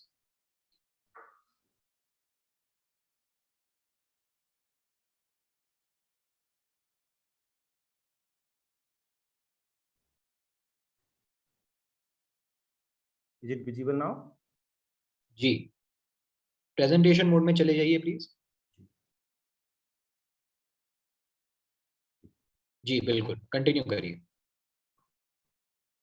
तो अभी मैं जो मैंने बातें की तकनीकी सुविधा के लिए खेद है, असुविधा के लिए, क्योंकि वो छलांग को हम पाएंगे कैसे? तो उसके लिए जो गणित का प्लान है, तो उस 22 सप्ताह के प्लान को अगर हम देखेंगे समझेंगे तो 10 + 1 + 10 + 1 एक स्ट्रक्चर है। यानी 10 सप्ताह तक हम शैक्षिक कार्य कर रहे होंगे, 11वें सप्ताह शाब्दिक आकलन, फिर अगले 10 सप्ताह क्लासरूम प्रोसेस वीकली काम करेंगे और फिर शाब्दिक आकलन करेंगे। तो ये 10 सप्ताह में किस प्रकार से काम करेंगे उस पर हम बात करते हैं। तो उसमें आप देख रहे होंगे इस तरह का आप लोगों को इस व्हाट्सएप ग्रुपों में आपको इस तरह की संरचना दी भी गई है। तो इसमें 7 ये 4 जो चक्र है हमारे, पहले 4 दिन, फिर 5वां दिन, 6वां दिन, 7वां दिन, जिन्हों भाषा में भी बात हुई है। तो अलग अलग चक्रों के अलग अलग खंडों को हम विस्तार से डिटेल में अच्छे से समझते हैं कि हमें क्या करना है, कैसे करना है और क्यों करना है। तो आप देखेंगे गणित में जो हमारे 3 कलांश निर्धारित हैं, तो इस अभी जो पहले 1 से 4 दिन को हम विस्तार में जाने वाले हैं। तो इसके लिए हमारे पास 3 तरह के संसाधन हैं जो शुरू के 4 दिनों में यूज कर रहे हैं। शिक्षण योजनाएं, अभ्यास पत्रक, अभ्यास गतिविधि। शुरू के 4 दिनों में, या हम ये भी कह सकते हैं कि हम गणित में हर सप्ताह में केवल 3 शिक्षण उद्देश्यों पे काम कर रहे हैं। 3 शिक्षण उद्देश्यों को काम करने के लिए हमारे पास 6 दिन है, जैसे कि आपको स्लाइड पे दिख रहा होगा। तो 4 दिन पर हम उसकी अवधारणात्मक काम करेंगे, 5वें दिन उसी 3 शिक्षण उद्देश्यों का समेकन और आकलन करेंगे, 6ठे दिन उन्हीं 3 शिक्षण उद्देश्यों का रेमेडियल पुनरावृत्ति करें। तो पहले शुरू के 4 दिनों में हम किस तरह काम कर रहे होंगे उस पर हम थोड़ी बात कर लेते हैं। तो मैं इस बात को फिर एक बार दोहरा दूं कि शुरू के 4 दिनों में हम 3 तरह के संसाधन मुख्य रूप से यूज कर रहे हैं। शिक्षण योजनाएं, कार्यपत्रक, अभ्यास गतिविधि। 3 शिक्षण योजनाएं हमारे पास हैं। तो जो 3 शिक्षण उद्देश्य हैं, तीनों एक 1-to-1 कोर्सपेंडिंग से जुड़ी हुई है। महत्वपूर्ण बात यह है ये तीनों एक क्रम में है। इस क्रम का विशेष ध्यान रखें, क्योंकि बच्चों के साथ पहले अवधारणा निर्माण पे काम करना है। तो उसके लिए शिक्षण योजना में अच्छे से आप संरचना देखेंगे, परिचय, पूर्व तैयारी, गतिविधि, आकलन, पूरी जगह दी गई है। उसके बाद ही कार्यपत्रक पे जाना है। कार्यपत्रक अभ्यास के लिए है। जब शिक्षण योजना में अच्छे से काम हो चुका है तो आप देखेंगे उसके नीचे एक चेक बॉक्स भी दिया गया है जिसमें स्पष्ट है 70% बच्चे यदि शिक्षण योजना के दौरान किए गए कार्य के सवाल दे पा रहे हैं, जवाब, सही जवाब, तभी हम आगे बढ़ना है। हमारा उद्देश्य शिक्षण उद्देश्य योजना को पूरा करना नहीं है, हमारा लक्ष्य है दक्षता की संप्राप्ति करना। इस बात को बिल्कुल ध्यान रखें। तो अगर हमें जरूरत पड़ती है कि हमें लगता है कि बच्चों को कम बच्चे सीख पाए हैं क्लासरूम के, तो हम इस योजना को दोहराएंगे या फिर अपनी योजना में जरूरी बदलाव करके कक्षा की परिस्थिति के अनुसार योजना को क्रियान्वयन करेंगे। हमने जो लक्ष्य निर्धारित किया है, उद्देश्य जो है योजना का, उसकी संप्राप्ति हमें करनी है। अगर हमें लग रहा है कि हमारी योजना अच्छे से चली गई पहले कालांश में, अब हम जा रहे हैं कार्यपत्रक पे अपने। और जब कार्यपत्रक के दौरान भी शिक्षक सतत अवलोकन कर रहा है बच्चों का, वो समझने का प्रयास करना है बच्चे को किन सवालों में कठिनाई आ रही है। तीसरे जो महत्वपूर्ण कालांश होगा उसमें हम अभ्यास गतिविधि कर रहे हैं। तो ये अभ्यास गतिविधि पहले कालांश से तीसरे कालांश में पहुंचना है। यहां तक पहुंचते पहुंचते बच्चा स्वतंत्र रूप से उस अवधारणा पे काम करना चाहिए। यानी आप देखेंगे पहले कालांश में टीचर लेड एक्टिविटी हो रही है, शिक्षक ज्यादा इन्वॉल्व है, बच्चों को अवधारणा क्लियर कर रहा है। दूसरे कालांश में उसका अभ्यास का मौका दे रहे हैं कार्यपत्रक के माध्यम से, वो कार्यपत्रक बच्चों की कार्यपुस्तिका में मिलेगा, शिक्षण योजना संदर्शिका में दी गई है। और तीसरे क्लास में अभ्यास की गतिविधि, अगर आपने गौर किया होगा, मैं इस पर हाईलाइट कर दूं इस बात को, उसकी जो संरचना है, प्रक्रिया है, वो इस तरह से डिजाइन की गई है कि उसमें बच्चों को बहुत ज्यादा करना है। शिक्षक उसमें अलग भूमिका में है, अवलोकन कर रहा है, सहयोग के जो सहयोग कर रहा है। जबकि शिक्षण योजना की जो गतिविधियां हैं उसमें शिक्षक बच्चों के साथ मिलकर सक्रिय भागीदार कर रहा है। यानी उद्देश्य ये है पहले कालांश से तीसरे कालांश तक जिस शिक्षण उद्देश्य पर काम कर रहे हैं, बच्चा स्वतंत्र रूप से कार्य करने लगे। 3 बातों का विशेष ध्यान रखेंगे। हाँ, ये तीनों के लिए है, शिक्षण योजना के लिए भी, अभ्यास पत्रक के लिए भी, गतिविधि के लिए भी। बच्चों से निरंतर संवाद बनाए रखें। संवाद, बच्चों की मानसिक प्रक्रिया क्या चल रही है, वो क्या कठिनाई महसूस कर रहे हैं, और गणितीय संप्रेषण जो हमारा निपुण भारत का गोल भी है, उसके घटक भी जरूरी जानने के लिए। तो संवाद, हर एक जो कुछ भी करेंगे गणित में हम, संवाद होना ही होना है। दूसरा, जब गतिविधि हो रही है तो ये जिम्मेदारी शिक्षक की है, सक्रिय भागीदारी हो। सक्रिय भागीदारी से कहने का मतलब ये है कि बच्चा गतिविधि में इन्वॉल्व हो रहा है, अच्छे सवाल पूछ रहा है, अच्छे जवाब दे रहा है, एक दूसरे को कर रहा है। और तीसरा, नंबर 3 पर है और सबसे महत्वपूर्ण है, बच्चे आनंद के साथ, रुचि के साथ सभी गतिविधियों में, सभी प्रक्रियाओं में शामिल हो। शुरू के 4 दिन गणित कार्य योजना के लिए विशेष है, क्योंकि आप देखेंगे जब हमने पहली 3 उद्देश्य हमारे पास है, एक पर उसकी योजना पर काम कर लिया, फिर उसके जुड़े हुए कार्यपत्र पर काम कर लिया, और ये पेज नंबर नीचे जो चेक बॉक्स है शिक्षण योजना के, उसमें पेज नंबर दे भी रखा है, किस पेज नंबर पे आपको जाना है कार्य पुस्तिका, जिससे कि कोई कंफ्यूजन ना हो। फुल प्लान बनाने की कोशिश की गई। फिर उसी शिक्षण योजना में नीचे ये भी लिखा, जब कार्य योजना कार्यपत्र पर काम हो जाए तो कौन सी अभ्यास गतिविधि करेंगे, वो पेज नंबर आपको वहां से मिल जाएगा। अभ्यास गतिविधि पेज पे कुछ सवाल आ रहे थे, शिक्षक साथी समझेंगे 3 शिक्षण उद्देश्य हैं, तीनों एक साथ लिखी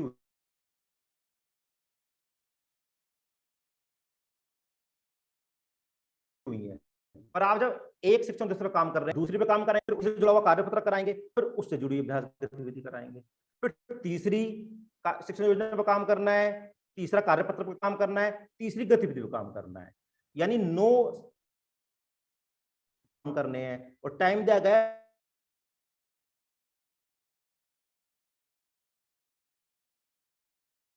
12, क्योंकि हमारी अनुसार इन 3 कालांशों का उपयोग करेगा। पहले दिन भी कर सकता है, दूसरे दिन भी कर सकता है, 30 दिन भी कर सकता है। जब तीनों काम हो गए, यानी एक दिन की मेरी प्रक्रिया पूरी हो गई। जब मैं कह रहा हूं दैनिक प्रक्रिया, दिन की प्रक्रिया, बिल्कुल स्पष्ट कर लें। यहां मैं इस बात एक बार फिर दोहरा दूं, शिक्षण योजना मेरी पूरी हो गई, कार्यपत्रक मैंने पूरा कर लिया, अभ्यास गतिविधि कर ली, दिन का काम पूरा।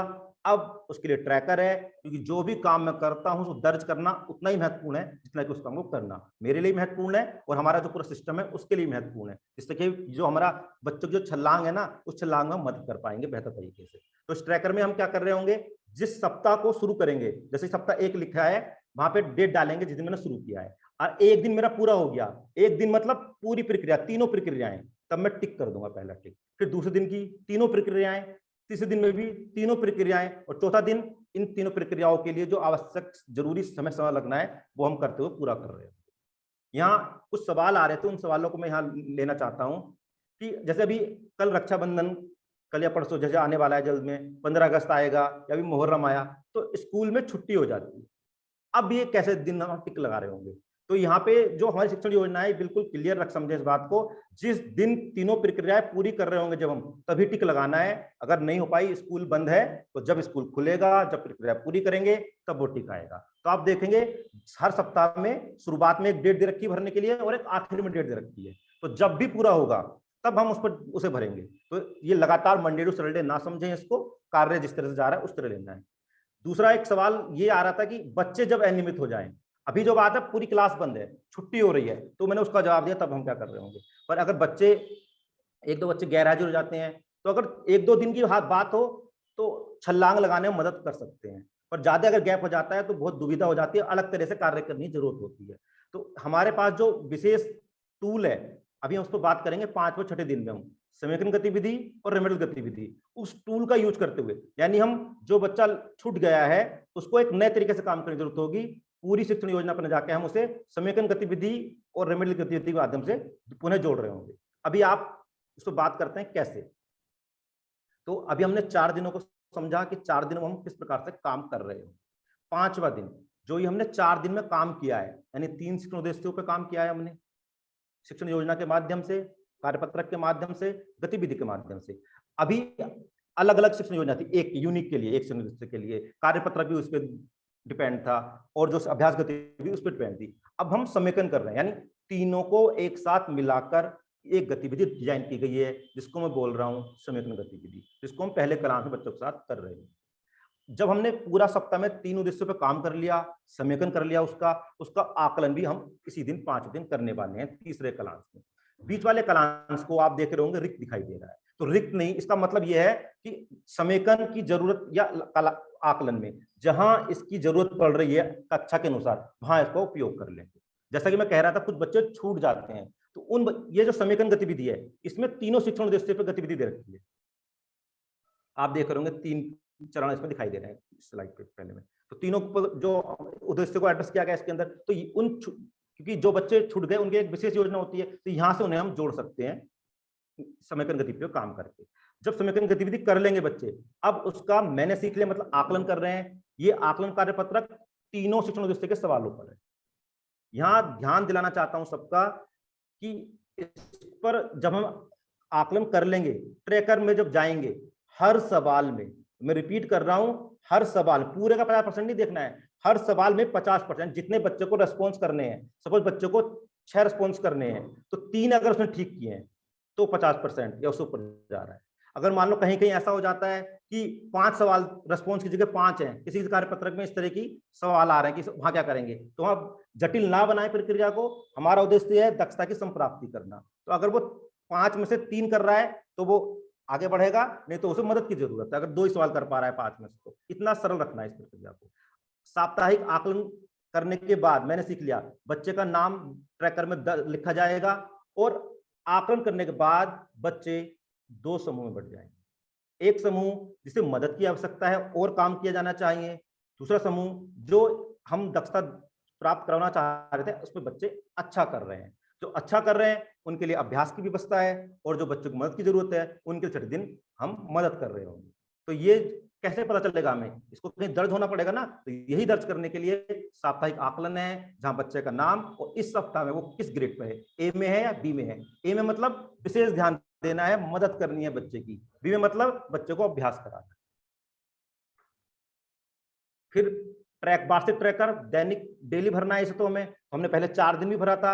5वें दिन का जब समेकन और आकलन दोनों प्रक्रियाएं पूरी हो चुकी हैं तो मैं 5वां दिन यहाँ टिक कर रहा हूँ। आप सब कलर भी देख सकते हैं, सुविधा है। जो अनुदेशात्मक कार्य है वो नीले कलर से है और जो समेकन और आकलन वाला है ये लाल से कलर का है। तो इस पे हम अब दोनों काम हो चुके हैं, तब ये ध्यान रखेंगे प्रक्रियाएं पूरी होने के बाद टिक करना है। यानी समेकन गतिविधि भी कर चुके हैं, आकलन भी कर चुके हैं, टिक कर देंगे। अब अगले दिन पहुंचते हैं। जो अगला गोला दिखाई दिया हरा वाला गोला भी क्या है, ये है हमारा रेमेडियल और पुनरावृत्ति के लिए। अभी हमने जब 5वें दिन तीसरे क्लास में आकलन किया तो यहाँ बच्चे 2 समूह में आ गए हमारे पास। तो जो हमारे बच्चे जिनको रेमेडियल की जरूरत है उनके लिए रेमेडियल एक्टिविटी कर रहे होंगे, पहले क्लास शिक्षक उनके साथ लगकर सक्रिय भागीदारी और दक्षता संप्राप्ति की प्रयास करेगा कि कहाँ कमी रह गई, जो उसने अभी तक 4 दिन से ऑब्जर्व किया है, 5 दिन समेकन किया, आकलन किया, तो 5 दिन में शिक्षक के माइंड में ये बात क्लियर हो रही होगी कि अभी यहाँ काम और करने की इन बच्चों के साथ जरूरत है, तो रेमेडियल गतिविधि कर रहा है। और जो बच्चे अच्छा कर रहे थे, जो दूसरा ग्रुप बन रहा है हमारा बी ग्रुप जो है, उसको अभ्यास कार्यपत्रक दिया गया है कार्य पुस्तिका में, उस पर वो काम कर रहे हैं। तो छठे दिन पहले क्लास में 2 समूह में काम हो रहा है, एक समूह में रेमेडियल गतिविधि, एक समूह काम कर रहा है अभ्यास कार्यपत्रक करने में। उसके बाद जब सब बच्चे रेमेडियल भी एक बार काम कर चुके हैं, अभ्यास कर चुके हैं, फिर दोबारा शिक्षक को एक इंश्योर करने की जरूरत है कि सब बच्चों ने जो मेरे 3 उद्देश्य थे प्राप्त किए या नहीं किए। तो एक सभी बच्चों को शामिल करते हुए पुनरावृत्ति का अवसर दिया जा रहा है बच्चों को, जो क्लास के सभी बच्चे, रेमेडियल वाले बच्चे भी कर रहे होंगे, रेमेडियल पर काम हो चुका है, और साप्ताहिक अभ्यास का उन्हें एक नए तरह से करने का अवसर दिया जाता है। एक और महत्वपूर्ण बात, छठे दिन जब हम बच्चों को क्लास खत्म कर रहे होंगे, क्लास तीसरे क्लास में एक निर्देश देना है शिक्षक को गृह कार्य करने के लिए। ये गृह कार्य स्कूल में नहीं करना है, यहाँ केवल निर्देश दे रहे हैं। बच्चे 7वें दिन अपने अभिभावकों के साथ मिलकर इसे करके लेकर इसका उद्देश्य भी यही है, अभिभावकों और स्कूल के बीच में एक जुड़ाव बना रहे। फिर वही आप देख रहे हो दोबारा ट्रैकर है, जो भी काम करें हमें अब खुद भी ट्रैक करना है, बच्चे भी बात डालनी है। तो अभी हमने छठे दिन काम किया, छठे दिन हमने क्या किया, रेमेडियल गतिविधि की, पुनरावृत्ति अभ्यास किया, और अभ्यास वाले ग्रुप ने अभ्यास कार्य किया। जब ये प्रक्रियाएं पूरी हो गई तो मैं छठे दिन वाला जो हरा वाला गोला है इस पर भी टिक लगा दूंगा, यानी अब मेरा पूरा सप्ताह हुआ है। यहाँ हम इसमें गृह कार्य के लिए निर्देश भी दे दिए हैं, वो भी इसमें शामिल है हमारे पूरे सप्ताह के काम में। तो अब देखेंगे पूरे सप्ताह में अभी तक जो मैंने बताया आपको कि शिक्षण चक्र की गतिविधियां, तो 3 तो शिक्षण योजना पर काम कर रहे हैं, इसलिए आप 3 शिक्षण योजना हो चुकी होंगी अब तक हमारी। समेकन गतिविधि, रेमेडियल गतिविधि हम कर चुके हैं। इसके साथ आकलन किया है हमने, मैंने सीख लिया के नाम से है। साप्ताहिक आकलन ट्रैकर में बच्चों के नाम दर्ज हैं, बच्चे किस ग्रुप में है ये उसमें आ चुका है। वार्षिक ट्रैकर में मैं डेली भर रहा हूं जब मैं अपनी दिन की प्रक्रियाएं पूरी करता हूं। सप्ताह के अंत में गृह कार्य भी दे चुका हूं। यहाँ एक बात और मैं ध्यान दिला दूं आप सबको, एक ट्रैकर जो बच्चों की कार्य पुस्तिका में दिया गया है, बच्चों के लिए। ये जो ट्रैकर की बात कर रहा हूं, ये ट्रैकर साप्ताहिक, वार्षिक कहाँ मिलेंगे? शिक्षक संदर्शिका में दिए गए। अब बच्चों की बात कर रहे हैं, बच्चों को कार्य पुस्तिका बच्चों के पास है, उसमें भी ट्रैकर है। वो किस लिए? बच्चा जितने कार्यपत्रक कर रहा था, तीनों शिक्षण उद्देश्यों के साथ एक कार्यपत्रक किया उसने, फिर समेकन वाले जो अभ्यास का कार्यपत्रक किया, पुनरावृत्ति का, गृह कार्य करेगा, हर एक के लिए एक ट्रैकर उपलब्ध है। उसमें बच्चा सेल्फ अचीवमेंट के लिए मैंने अपना कर लिया, देख सके ट्रैकर दिया हुआ है, वो बच्चों को भरना है। इन सब जितने भी हमने संसाधन या शिक्षण योजना काम कर रहे हैं, समेकन गतिविधि है, रेमेडियल गतिविधि है, इन सब में जो विभाग की तरफ से आप लोगों को गणित किट, पोस्टर्स, वर्क कार्ड दिए गए हैं और परिवेशी वस्तुएं, गणित में उनका अलग विशेष महत्व होता है, ध्यान रखा गया है। कोशिश की गई है उपलब्ध संसाधनों का ही प्रयोग किया जाए, जिससे दैनिक योजना को लागू करने में हमें सुविधा हो। तो ये आप सभी इससे भलीभांति परिचित हैं। इन पे निवेदन यही है कि अगर किसी विद्यालयों में किसी शिक्षक को दिक्कत आ रही है, वे भी समस्या आ रही है कि इनका प्रयोग कैसे करना है या इन्हें और बेहतर उपयोग में कैसे लाया जा सकता है, तो आप सब जैसा सर कह रहे हैं, सुपर स्टार्स हैं, सुपर मेंटर्स हैं, अपनी सभी टीचरों तक इस बात को पहुंचाएं, गतिविधि करके दिखाएं, डेमोन्स्ट्रेशन करके दिखाएं। ये एंश्योर करें कि क्लासरूम में प्रक्रिया इन उपलब्ध संसाधनों का हम बेहतर से उपयोग कर पाएं, क्योंकि करना क्या है, उस लक्ष्य छलांग लगाने बच्चों की मदद करनी है। यहाँ एक बात और मैं स्पष्ट कर देना चाहता हूं, समेकन गतिविधि और रेमेडियल गतिविधि ये केवल 4 दी गई है, यानी शिक्षण योजना हर शिक्षण उद्देश्य के लिए है, कार्यपत्रक, अभ्यास गतिविधि। इस समेकन गतिविधि का उद्देश्य यही है कि वो कंसोलिडेट कर रहा है, तो शिक्षक अपने माध्यम से इनोवेट करते हुए कर सकता है, और संरचना यहाँ पे हमने शिक्षण योजना में दी गई है। तो किन्हीं 4 सप्ताह जो माइलस्टोन्स हैं, जैसे संख्या ज्ञान खत्म हो रहा है, नया टॉपिक शुरू हो रहा है, तो वहां आपको मिलेंगे। तो बाकी शिक्षक को स्वयं बनानी है, करना हर सप्ताह है। इसका मतलब ये नहीं कि 4 सप्ताह में ही करना है, ये बात मैं स्पष्ट कर दूं। 4 दी गई है, दूसरे में तो दी नहीं गई है। 2 सप्ताह में आप खोल के देख रहे होंगे, सर समेकन गतिविधि नहीं करनी, क्या भाई करनी है। जिस सप्ताह में दी गई है संरचना वहां मिलेगी आपको, वहां उस संरचना के माध्यम से आप बनाइए। वो प्लान जो चक्र बताया गया ना, पूरा फॉलो करना है। रेमेडियल गतिविधि के साथ भी यही है, वो भी केवल 4 दी गई है, क्योंकि ये कक्षा में शिक्षक सबसे बेहतर तय कर पाएगा कि रेमेडियल मुझे कहाँ करना है, किस बिंदु पे करना है। उसके लिए योजना संरचना दी गई है, और संरचना का विशेष भाग क्या है आप लोगों ने अवलोकन भी किया होगा, क्योंकि आप सॉफ्ट कॉपी में ट्रेनिंग की प्रक्रिया से गुजर चुके हो, कि जो हमारी रेमेडियल गतिविधि है उसके अंदर बहुत सारे सवाल है, चेक पॉइंट है। ये आंसर करना चाह रहे हैं संवाद करके बच्चों से, बच्चों ने जो दक्षता दी गई है पाई या नहीं पाई, कहाँ मुझे और मदद की जरूरत है, जिससे मैं उसका टाइमली उपचार कर सकूं, ये इकट्ठी ना होती चली जाए। क्योंकि जब बहुत ज्यादा इकट्ठी हो जाएगी तो बड़ा जटिल कार्य हो जाता है, दुभर हो जाता है बच्चों की मदद करना। तो ये बात स्पष्ट हो गई होगी, केवल ये 4 दी गई हैं, बाकी सप्ताहों में शिक्षक को स्वयं बना के करनी है। तो अभी हमने पूरा गणित की साप्ताहिक शिक्षण प्रक्रिया को समझा, कैसे शुरू 4 दिन में हम काम करने जा रहे हैं, 5 दिन में हमें क्या करना है, 6ठे दिन में हमारा क्या करना है, क्यों करना है, कैसे करना है, 7 दिन में क्या करना है। इसके साथ ध्यान ये रखें, काम हम बहुत ज्यादा हमेशा करते आए हैं, उसको अपने लिए रिफ्लेक्ट करने के लिए, क्योंकि जब हम चिंतन करते हैं अपने कार्य की प्रक्रियाओं पर तो उससे बेहतर होता है हमारा काम। तो ट्रैकर्स दिए गए हैं, ट्रैकर को भरना जरूर एंश्योर करें। तो या आप सुपर फिफ्थ जो हमारा ग्रुप है, जिनके साथ संवाद कर रहा हूं, ये आपकी भी जिम्मेदारी बनती है, कैसे सुनिश्चित करवाएं कि आदत में आ जाए, बिहेवियर चेंज हो जाए, कि जो भी काम हो रहा है वार्षिक शिक्षक अपनी प्रक्रियाओं को, बच्चे किस ग्रुप में है, और तीसरा जो ट्रैकर जो बच्चों के पास है, बच्चों में भी आदत डालें कि ये हेल्प करता है मेरी ग्रूमिंग में, मेरे लक्ष्य की तरफ मेरे आगे बढ़ने में, ये जरूर एंश्योर करें। तो जाने से पहले जो हमारा लक्ष्य है, मैं उस बात को दोहराना चाहता हूं कि ये जो जन आंदोलन जिसकी डीजी सर हमेशा बात करते हैं, 2025 तक जो हमने ठाना है निपुण प्रदेश बनाने की, तो कदम मिलाकर चलना होगा, चाहे कितनी ही हो बाधाएं, चाहे विपरीत चले हवाएं, हर मुश्किल से लड़ना होगा, साथ रहेंगे जुड़े रहेंगे। जो मेंटर और टीचर है ना, तो ये बहुत जरूरी है, साथ रहेंगे जुड़े रहेंगे, अभिभावकों को भी जुड़ना होगा, कदम मिलाकर चलना होगा, तब ये मिशन पूरा होगा। 2025 तक निपुण प्रदेश हमारा होगा, ये जन आंदोलन करना होगा, कदम मिलाकर चलना होगा। धन्यवाद।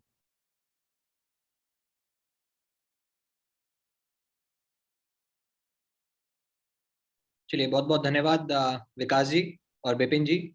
इस साप्ताहिक शिक्षण योजना की भाषा और गणित के लिए, कक्षा 1, 2, 3 के लिए, इस सब में हमारा उन्मुखीकरण करने के लिए हम कॉन्फिडेंट हैं कि हमारे मेंटर साथी, शिक्षक संकुल साथी जो है, अभी ये आपकी जो बताई है आपकी बात, इसको शिक्षक प्रशिक्षण में भी जो भी चालू है उसमें आगे बताएंगे, और इसको आगे जाके हर एक शिक्षक को इस प्रणाली से, इस सिस्टम से उनको अवगत कराएंगे। बहुत बहुत धन्यवाद।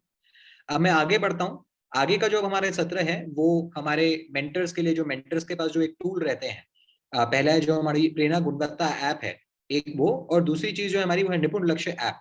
इन दोनों के ऊपर आधारित है। तो मैं अपनी प्रेजेंटेशन शेयर करते हुए इस सत्र को शुरू करूंगा।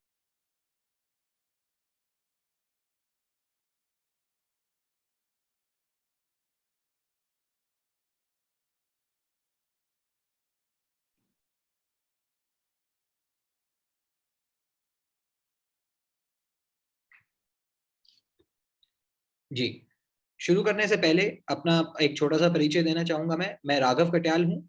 राज्य परियोजना कार्यालय में जो निपुण भारत सेल एक है, उसके अंदर एक कार्यरत हूँ, और सपोर्टिव सुपरविजन, मेंटरिंग को व्यक्तिगत तौर पे उसके अंदर मैं रुचि लेता हूँ। तो आगे बढ़ते हुए इसके अंदर सहयोगात्मक पर्यवेक्षण के लिए एक जो नई प्रश्नावली बनाई जा रही है। जैसे कि आप जानते हैं कि हमारी जो आधारशिला क्रियान्वयन संदर्शिकाएं हैं वो नई गई हैं। उसके उसके उससे निकलते हुए कुछ एकेडमिक डिजाइन में जो हमारे शैक्षणिक तरीका है उसके अंदर भी कुछ चेंजेस आए हैं। तो उन चेंजेस को हमारी गुणवत्ता, हमारी प्रश्नावली में दिखाने के लिए, गुणवत्ता ऐप की प्रश्नावली में दिखाने के लिए प्रश्नावली के अंदर कुछ संशोधन किए जा रहे हैं, जो प्रेरणा गुणवत्ता ऐप में बहुत ही जल्द दिखने शुरू हो जाएंगे। तो सबसे पहले मुख्य भाग बताते हुए प्रेरणा गुणवत्ता ऐप की प्रश्नावली का, पहले जो प्रश्नावली में अभी भी जो भाग हैं वो अभी भी वही रहेंगे, पहले जो थे विद्यालय की सामान्य जानकारी एवं सामान्य अवलोकन। उसके बाद कक्षा अवलोकन, ये भी अभी जो प्रश्नावली है उसमें कक्षा अवलोकन का भाग है। इस बार जो अंतर आएगा, लेकिन अंतर इसका आएगा कि कक्षा 1 से 3 और कक्षा 4 से 8 की प्रश्नावलियों में विभाजन कर दिया गया है। वो इसलिए है क्योंकि कक्षा 1 से 3 में निपुण भारत मिशन जो है वो चालू उसके लिए स्टार्टेड है, और उसके लिए आधारशिला क्रियान्वयन संदर्शिकाएं भी जो हैं वो एक अलग तरीके से भेजी हैं, उसके लिए कार्य पुस्तिकाएं भी अलग तरीके से भेजी गई हैं। तो उन चीजों को, उन शैक्षणिक चीजों को प्रश्नावली में दिखाने के लिए कक्षा 1 से 3 और कक्षा 4 से 8 के बीच में एक विभाजन किया गया है कक्षा अवलोकन के भाग में। उसके आगे क्लासरूम ट्रांजैक्शंस, जो महानिदेशक हमारे को बता रहे थे कि क्लासरूम ट्रांजैक्शंस की कितने महत्वपूर्ण है, कितनी जरूरी है ये निपुण भारत के मिशन को अचीव करने के लिए, वो क्लासरूम ट्रांजैक्शंस को रिफ्लेक्ट करने के लिए भी कुछ सवाल प्रश्नावली में डाले गए हैं। साथ ही साथ कुछ अन्य भाग हैं जिसमें अवलोकित की गई शिक्षक के साथ जो फीडबैक होता है, जो मेंटर्स सब फीडबैक शेयर करते हैं शिक्षक के साथ, उसका एक भाग है। मॉडल शिक्षण अधिगम, यानी एक डेमो, टीचिंग डेमो जो करते हैं उसके ऊपर एक भाग है। प्रधानाध्यापक और सभी शिक्षकों के साथ एक समूह में संवाद करना, एक ग्रुप में संवाद करना, उसके ऊपर एक भाग है। और आखिरी भाग है कि आगामी कार्य जिसमें कोई भी बिंदु जो मेंटर्स को लगता है उनको सुझाव देना चाहते हैं, उसके ऊपर भी एक भाग है। तो सब पे ना जाते हुए अपनी बात संक्षेप में कहने के लिए सबसे पहले मैं कक्षा अवलोकन, जो कक्षा, और वो भी कक्षा 1 से 3 की जो कक्षा अवलोकन की जो प्रश्नावली है उसके ऊपर मैं आप सबका ध्यान आदर्शित करना चाहूंगा। तो सबसे पहले इसके अंदर, इस प्रश्नावली के अंदर कक्षा 1 से 3 में सबसे पहले आप विषय का चयन करेंगे। तो विषय में आपके पास 3 ऑप्शन रहेंगी, हिंदी, गणित और अन्य विषय। हिंदी और गणित पे क्योंकि निपुण भारत मिशन है हमारा, निपुण लक्ष्य जो है वो भाषा और गणित पे आधारित है, इसीलिए भाषा और गणित को एक मुख्य भूमिका इसके अंदर, इस प्रश्नावली के अंदर कक्षा 1 से 3 के लिए दी गई है। तो हिंदी में देखते हैं अभी कि हिंदी की प्रश्नावली में क्या आता है। हिंदी की प्रश्नावली में सबसे पहले जो है आपको ये चयन करना होगा कि संदर्शिका के अनुसार हमारे शिक्षक कौन से सप्ताह में है। आप सब जानते हैं कि संदर्शिका जो है उसको 22 सप्ताह में बांटा गया है। तो वो 1 से लेके 22 सप्ताह में से जब आप विद्यालय का भ्रमण करेंगे, जब आप कक्षा अवलोकन करेंगे, तब शिक्षक कौन से सप्ताह में है उसका चयन करें। उसके बाद गतिविधि का, हिंदी के अंदर गतिविधि का चयन करें। तो इसके अंदर भी 6-7 विकल्प हैं हमारे पास, जो कक्षा अवलोकन के समय जो भी गतिविधि करवाई जा रही होगी शिक्षक द्वारा, आप उस गतिविधि के आधार पे ही आप आगे बढ़ सकते हैं। तो कुछ अगर मैं आधार के तौर पे आपको बताऊं, एग्जाम्पल के तौर पे बताऊं, तो वर्ण का पहचान, पठन और लेखन अभ्यास, ब्लेंडिंग, और ऐसी चीजें, कहानी सुनाना। तो ऐसी चीजें अगर हो रही हैं, अगर ऐसी चीजें का हम चयन कर सकते हैं और उनके आधार पे क्वेश्चंस फिर चलेंगे। तो इसके अंदर जो प्रश्न आएंगे वो उसके अंदर 3 भाग रहेंगे और वो प्रश्न इन सब में गतिविधियों में सेम रहेंगे। पहला प्रश्न ये होगा कि शिक्षण प्रक्रिया का उल्लेख करें, यानी कि अगर शिक्षक कहानी सुना रहे हैं, मौखिक रूप से कहानी सुना रहे हैं या सहज से कहानी सुना रहे हैं, तो उस कहानी सुनाते हुए, वो गतिविधि करते हुए उसके अंदर वो क्या कर रहे हैं। पहला सवाल ये होगा। दूसरा सवाल ये होगा कि संदर्शिका का उपयोग हो रहा है कि नहीं उस गतिविधि के लिए। तो क्योंकि हर सप्ताह साप्ताहिक योजना और दैनिक शिक्षण योजना आपको संदर्शिका में दी जाती है, तो उस गतिविधि को कराने के लिए उस सप्ताह में, उस दिन में क्या संदर्शिका का उपयोग हो रहा है कि नहीं। और तीसरी चीज जो है, जो महानिदेशक ने भी हमारी बात करी कि हम चाहते हैं कि हमारी कक्षाएं एक छात्र के तरफ केंद्रित हों, ना कि शिक्षक की तरफ केंद्रित हों। तो उसके अंदर बच्चों की सहभागिता हो रही है कि नहीं हो रही, उसको आंकने के लिए एक सवाल रहेगा। इसी तरीके से गणित में भी एक सिमिलर प्रवाह है क्वेश्चंस का। पहला है कि संदर्शिका में कौन से सप्ताह में है, संदर्शिका के मुताबिक कौन से सप्ताह में है 1 से 22 में से। दूसरी चीज है फिर कि कौन सी गतिविधि हो रही है गणित के अंदर। गतिविधियों का कुछ उदाहरण लें तो अभ्यास हो रहा है, समेकन हो रहा है, रेमिडियल हो रही है, या फिर कार्यपुस्तिका से कुछ कार्यपुस्तकों पे, कार्यपत्रकों पे अभ्यास हो रहा है, उनका आप चयन करें। उसके बाद शिक्षण प्रक्रिया का उल्लेख करें, तो अगर अभ्यास हो रहा है या समेकन हो रहा है तो उसके अंदर क्या क्या गतिविधियां की जा रही हैं उसके ऊपर प्रश्न रहेंगे। संदर्शिका का उपयोग, अगर अभ्यास हमारे को करना है और हम अभ्यास संदर्शिका से कर रहे हैं, तो संदर्शिका का कितना अच्छे से उसके अंदर उपयोग हो पा रहा है उसके ऊपर प्रश्न रहेगा। और बच्चों की सहभागिता, फिर से उसके ऊपर भी सवाल रहेगा। तो ये देखा जाए तो ये सब विकल्प रहेंगे। आप एक कक्षा में गए हैं, आप मान लीजिए कक्षा 2 की गणित की कक्षा में गए हैं, तो आपको सबसे पहले विषय का चयन, कक्षा 2 का चयन करना होगा, फिर आप विषय गणित का चयन करेंगे और गणित के अंदर के ही सवाल फिर आपको आएंगे, जो हम यहाँ पे देख सकते हैं। तो ये ये एक करने का उद्देश्य इसका ये भी है कि इस चेकलिस्ट को, इस प्रश्नावली को बहुत ही सिंपल, सरल और एक कंसाइज छोटी प्रश्नावली के रूप पे इसको विकसित किया जाए। आगे बढ़ते हुए जो हमारे क्लासरूम ट्रांजैक्शंस, जिसपे महानिदेशक जी का बहुत ज्यादा फोकस है और हम सबका बहुत ज्यादा फोकस है, उसके ऊपर कुछ प्रश्न। तो ये प्रश्न जो हैं मोटे मोटे 3 भागों में बांटे गए हैं। पहले हैं शिक्षण के और प्रश्न। तो पहला है कि क्या कक्षा शिक्षक केंद्रित है या फिर छात्र केंद्रित है, क्या गृह कार्य करवाया जा रहा है, क्या कक्षा विभाजन किया गया है और कार्य आवंटन हुआ है, क्या समूह में कार्य और पीयर लर्निंग का अवसर बच्चों को दिया जा रहा है कि नहीं, और क्या निपुण तालिका नियमित रूप से भरी जा रही है कि नहीं। तो ये शिक्षण की तरफ सवाल हो गए। दूसरे जो भाग के हमारे सवाल हैं इसके अंदर, वो हो गए हमारे विद्यालय और विद्यालय के परिवेश की तरफ। तो क्या पेयजल और शौचालय की व्यवस्था सुचारू रूप से चल रही है कि नहीं, क्या लेट एंट्री अर्ली एग्जिट, जो कि हमारी एक विद्यालय गवर्नेंस की तरफ एक प्रश्न है, उसको भी इसमें डाला गया है। क्या अभिभावकों के साथ एक छोटे छोटे समूह में मीटिंग हो रही है कि नहीं, जो कि हम कहते हैं कि निपुण भारत मिशन को हम एक जन आंदोलन के तौर में इसको चलाना चाहते हैं। तो अभिभावकों की मुख्य भूमिका रहती है इसके अंदर, तो क्या हम अभिभावकों को इसमें जोड़ रहे हैं कि नहीं। निपुण स्कूल का, निपुण विद्यालय बनाने का कि क्या कोई उसकी कार्य योजना बनाई गई है कि नहीं। शिक्षक प्रशिक्षण जो अभी चल रहा है, क्या शिक्षण प्रशिक्षण एक अच्छी गुणवत्ता के साथ हुआ है कि नहीं, क्या हमारे शिक्षकों को और प्रशिक्षण की जरूरत है, और आखिरी चीज ये कि क्या शिक्षकों का विषय के प्रति लगाव लग रहा है कि नहीं। अंत में आपको ये भी सवाल आएगा कि क्या निपुण स्कूल की तरफ अग्रसर, ये विद्यालय अग्रसर है कि नहीं, और जो शिक्षकों द्वारा जो कदम लिए जा रहे हैं, प्रधानाध्यापक द्वारा जो कदम लिए जा रहे हैं उस विद्यालय को निपुण विद्यालय बनाने के लिए, क्या वो कदम हमको संतोषजनक लग रहे हैं कि नहीं। तो ये जो है हमारी क्लासरूम ट्रांजैक्शंस के ऊपर एक प्रश्नावली रहेगी। अब इसके बाद में आ जाते हैं कि हमारी कक्षा अवलोकन का जो भाग है, कक्षा अवलोकन है, और उसके साथ में जो हमारी दूसरी भाग है वो है स्पॉट असेसमेंट का। तो आप सब जानते हैं कि आज के समय में स्पॉट असेसमेंट की जो प्रक्रिया है, स्पॉट असेसमेंट की प्रक्रिया हमारे को दी गई है गुणवत्ता ऐप के अंदर ही, परंतु अब एक उसके अंदर उस प्रक्रिया में एक चेंज आ रहा है। एक जो पहले प्रेरणा लक्ष्य ऐप होती थी उसको अब एक निपुण लक्ष्य ऐप के तौर में विकसित किया गया है। उसकी जो काफी फंक्शनैलिटीज थी ऑफलाइन, ताकि वो चल पाए, बहुत सारा डेटा वो एक समय पे ले पाए, उन उन उन तकनीकियों पे काम करके उसको और सुदृढ़ करके निपुण लक्ष्य ऐप के रूप में उसको विकसित किया गया है। और अब से स्पॉट असेसमेंट की जो प्रक्रिया की जाएगी कक्षा अवलोकन के दौरान, वो निपुण लक्ष्य ऐप के माध्यम से की जाएगी। तो अब मैं अवसर लूंगा निपुण लक्ष्य ऐप को आपको इंट्रोड्यूस करने के लिए।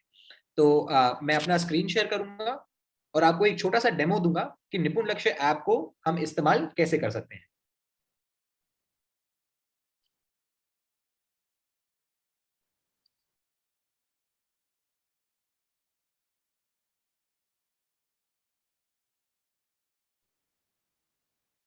जी, तो आप सभी देख सकते हैं कि मेरे पास एक एंड्रॉयड मोबाइल फोन है, और इस एंड्रॉयड मोबाइल फोन में मैंने पहले से ही निपुण लक्ष्य ऐप और गूगल रीड अलोंग को डाउनलोड कर लिया है।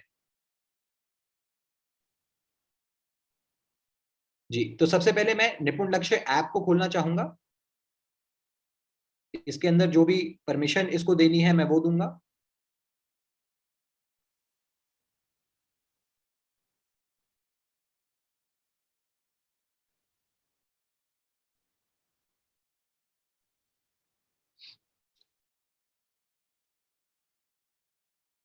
जी, और प्रोफाइल चूंकि हमारी असेसमेंट, हम स्पॉट असेसमेंट करना चाह रहे हैं तो हम असेसमेंट वाली प्रोफाइल चुनेंगे, स्पॉट असेसमेंट चुनेंगे। और हमारा मोबाइल नंबर, जो भी हम आपका मोबाइल नंबर इस समय पे जो आपका मोबाइल नंबर प्रेरणा गुणवत्ता ऐप में इस्तेमाल होता है, वही मोबाइल नंबर से आप इसके अंदर लॉगिन करिएगा निपुण लक्ष्य ऐप में, तो आप इसमें लॉगिन कर पाएंगे। अब मैं अपना मोबाइल नंबर डालूंगा और एक सत्यापन के लिए एक ओटीपी कोड मेरे पास आएगा।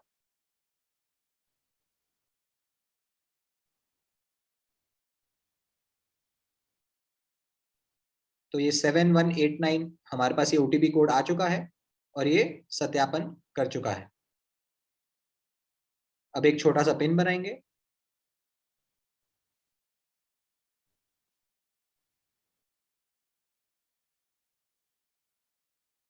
तो अभी ये ऐप जो है, एक बार, क्योंकि पहली बार इंटरनेट चाहिए, ये ऐप जो है सारी प्रश्नावली और सारा डेटा जो है वो डाउनलोड कर ले रहा है। तो ये इसलिए किया गया है ताकि ऑफलाइन प्रक्रिया, ऑफलाइन माध्यम से ये ऐप चल सके। आप कभी विद्यालयों में जाते हैं, नेटवर्क रहता है नहीं रहता है, उस समय नेटवर्क अगर मोबाइल इंटरनेट ना हो तो फिर ऑफलाइन माध्यम से भी ये ऐप चल सके, उसके लिए ये ऐप जो है वो पहले से ये सारी प्रश्नावली, सारा डेटा जो है वो एक डाउनलोड करके रख ले रहा है।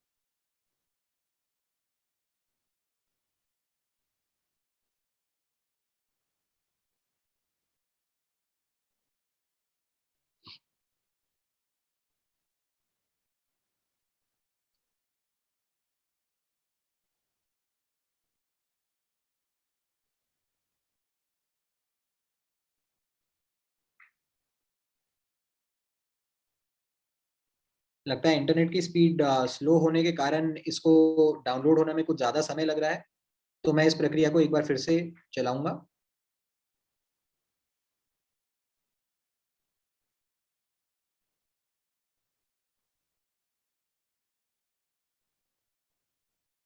जी, तो अब डेटा सिंक जो है वो सक्सेसफुली हो चुका है।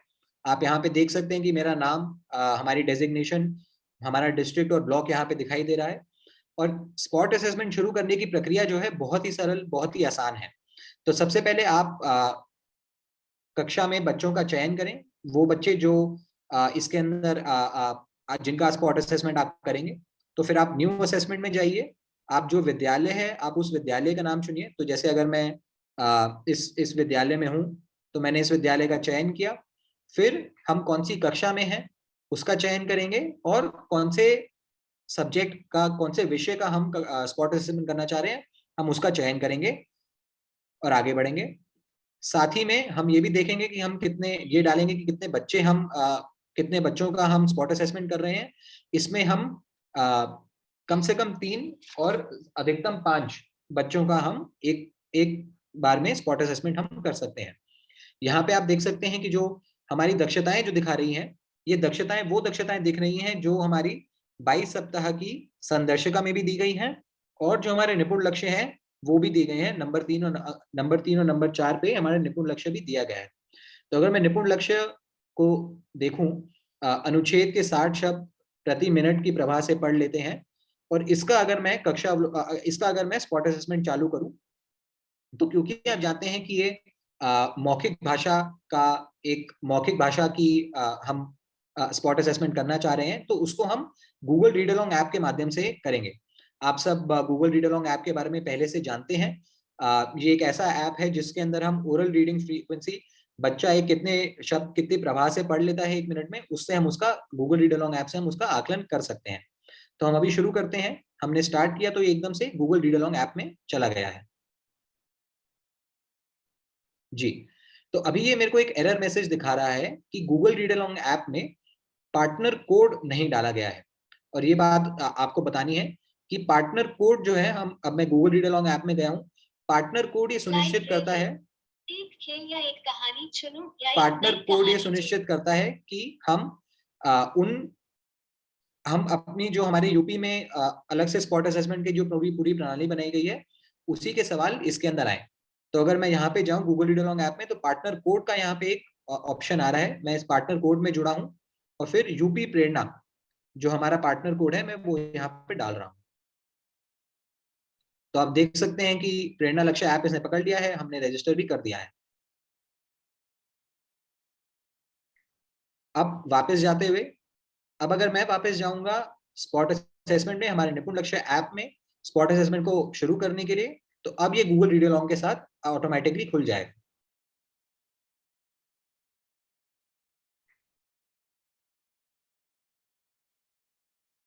एक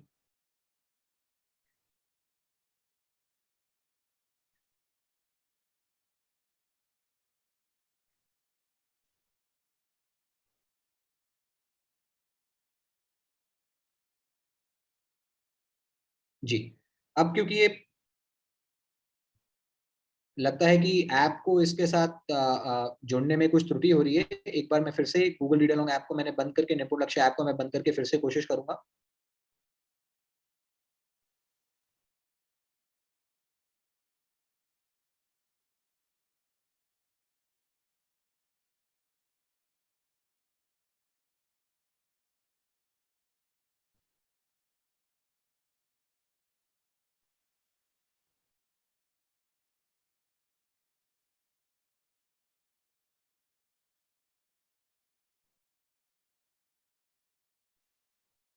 जी, तो लगता है इस समय कुछ इसमें त्रुटि आ रही है ऐप के ऐप के लिंकेज में, लेकिन ये जब अगले सप्ताह हम इसका लॉन्च करेंगे तो हम इसको सुनिश्चित करेंगे कि आपका जो लॉगिन है और आपके जो उसके बाद जो आपका एक्सेस का माध्यम है इसके अंदर गूगल रीड अलोंग ऐप के साथ जो लिंकेज का माध्यम है निपुण लक्ष्य ऐप का, वो सुचारू रूप से चल रहा है। तो ये हमारा गुणवत्ता ऐप के अंदर प्रश्नावली के अंदर जो संशोधन थे वो, और निपुण लक्ष्य ऐप के ऊपर एक छोटा सा डेमो था। इन दोनों चीजों को, नई गुणवत्ता ऐप और नई निपुण लक्ष्य की ऐप जो है, उन दोनों चीजों को अगले सप्ताह से आपके समक्ष हम लॉन्च करेंगे। और उसको लॉन्च करने के साथ ही साथ एक वीडियो कोर्स, आपके साथ एक छोटा सा वीडियो कोर्स भी शेयर करेंगे जिससे आप उसको आसानी से समझ पाए। आपको कोई ट्रेनिंग चाहिए हो, आपको उसको कोई प्रॉब्लम हो तो आप उसको आसानी से समझ पाए। इसके साथ ही मैं अपनी बात को यहीं पे समाप्त करूंगा और मैं आमंत्रित करना चाहूंगा हमारे वरिष्ठ विशेषज्ञ गुणवत्ता श्री आनंद पांडे जी को कि वो निपुण स्कूल के बारे में हम सबको हमारा मार्गदर्शन करें। पांडे जी। Thank you Raghav. आप सभी को नमस्कार। अभी आपने मोटिवेशनल सेशन सुना, टेक्निकल सेशन सुना और पीयर रिलेशनशिप पे आपने चर्चा सुनी, जो हमारे क्लासरूम्स के लिए सर्वाधिक महत्वपूर्ण है। एक लर्निंग लीडर के रूप में या लीड लर्नर के रूप में शिक्षक संकुल का इस पूरी प्रणाली में, मेंटर्स का इस पूरी प्रणाली में सर्वाधिक महत्वपूर्ण योगदान है। जो हमारी स्थानीय परिस्थितियां हैं, एक दूसरे से सीखते हुए और एक कोऑर्डिनेट करके सामंजस्यपूर्ण माहौल में कैसे हम एक्सीलेंस क्रिएट कर सकते हैं, उसके लिए एआरपी हो या हमारे एसआरजी हो, शिक्षक संकुल, इनसे बढ़िया कोई प्लेटफॉर्म नहीं हो सकता। हम नित्य प्रति अपनी जो हमारी प्रोफेशनल डेवलपमेंट है, चाहे वो ह्यूमन कैपिटल के माध्यम से हो या सोशल कैपिटल या डिसीजनल कैपिटल, ये हमारे एक्सपर्टीज के डे बाय डे शेयरिंग से और एक दूसरे को सपोर्ट करके फीडबैक के माध्यम से हम एक बेहतर और सकारात्मक वातावरण का सृजन करते हैं। जो रेगुलर इंटरेक्शन होता है और जो इतनी बड़ी एनर्जी, इतनी बड़ी जो हमारा रिसोर्सेज है लोकल लेवल पे, प्रोडक्टिव पार्टनरशिप क्रिएट होती है। और इसी के आधार पे एक संकल्पना हम लोगों ने ली है कि अगले 1 साल में निपुण लक्ष्य का महत्वाकांक्षी लक्ष्य हमारे शिक्षक संकुल के विद्यालयों द्वारा हासिल किया जाएगा। आपकी सफलता की कहानी से, आपसे प्रेरित होकर के, और तमाम ऐसे शिक्षकों ने अभी भी दिखा दिया है कि उनके विद्यालय ग्रेड कॉम्पिटेंट के लेवल पे हैं। 1 साल का लक्ष्य निर्धारित किया गया है जिसमें हम ये लक्ष्य हासिल करेंगे। हमें पूर्ण विश्वास है कि आपके प्रयास से, आपकी कटिबद्धता से ये लक्ष्य हासिल कर लिया जाएगा। लक्ष्य अगर है तो उसके लिए रास्ता भी होना चाहिए। रास्ता जैसा आपने इन पूरे सेशन में सुना, मोटिवेशन से होता है, क्लासरूम ट्रांजैक्शन से होता है और एक दूसरे के सपोर्ट से, उनकी सफलताओं को सेलिब्रेट करने से होता है।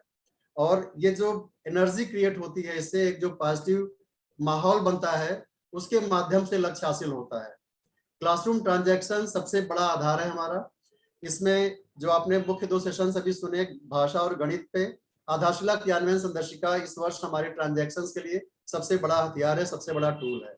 इसमें आपको सारा कुछ दिया गया है कि कैसे आप कक्ष में, कक्षाई प्रक्रियाओं में आप टीएलएम का प्रयोग करेंगे, कैसे पीयर लर्निंग को बेहतर करेंगे और एक पावरफुल क्लासरूम कल्चर से पीयर कल्चर पे फोकस करते हुए कैसे कक्षाई प्रक्रियाओं को बेहतर बनाएंगे। समय सारणी का आपको नित्य प्रति पालन करना है और भाषा गणित पे 3 पीरियड्स आपको डेडिकेटेड इस पे देना है।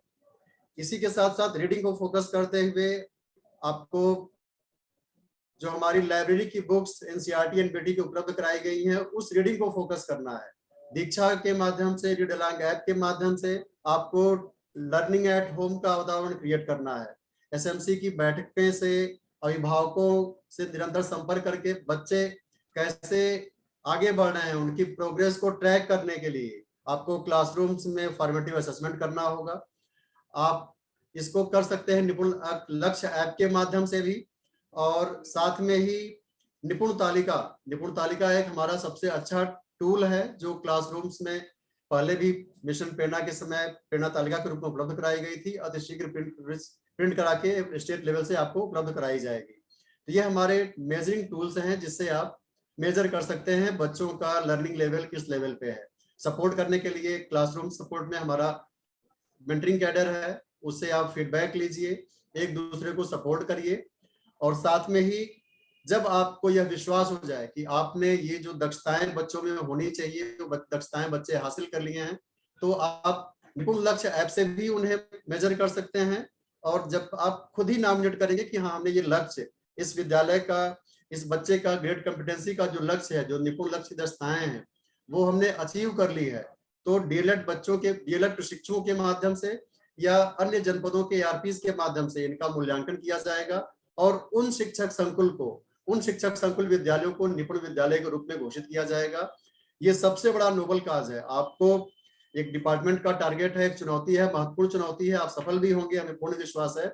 बट जब आप इस नोबल काज के लिए अपना सर्वोत्कृष्ट प्रदर्शन देते हैं, अपना सबसे बेहतर परफॉर्मेंस देते हैं, तो ये जो सेलिब्रेशन, जो आपको आंतरिक ऊर्जा मिलती है, जो सेटिस्फैक्शन मिलता है, उसका कोई मूल्य नहीं है।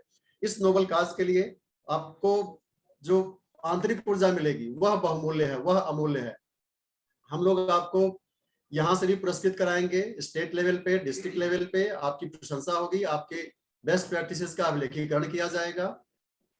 एक अकेले कोई नहीं कर सकता, लेकिन जब हम एक ग्रुप के रूप में, एक नेटवर्क के रूप में हैं, शिक्षक संकुल के रूप में लोकल लेवल पे हम देख रहे होंगे, कोई एक शिक्षक हो सकता हो चुनौतियों से जूझ रहा हो और उसी क्षेत्र में हमारा दूसरा शिक्षक एक्सीलेंस कर रहा होगा।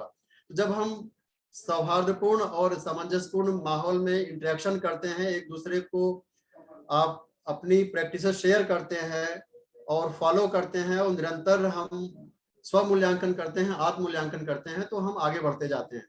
और ऐसी सफलताओं को निरंतर सेलिब्रेट करिए। आप में स्किल्स है, आप में एक्सपर्टीज है, आप में एनर्जी है, आप में पॉजिटिविटी है, आप निश्चय ही लक्ष्य हासिल कर लेंगे।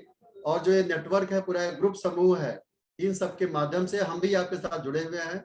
आप कोई भी बाधा होगी, हम सब मिलके उसको दूर करेंगे, निवारण करेंगे और ये लक्ष्य निश्चित रूप से हासिल करेंगे।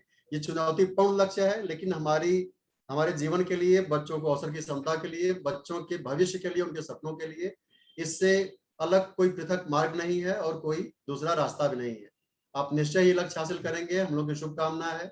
और आप में इतनी कटिबद्धता है, इतनी क्षमता है कि हम इस लक्ष्य हासिल भी करेंगे और समय में ही हासिल करेंगे। थैंक यू, धन्यवाद।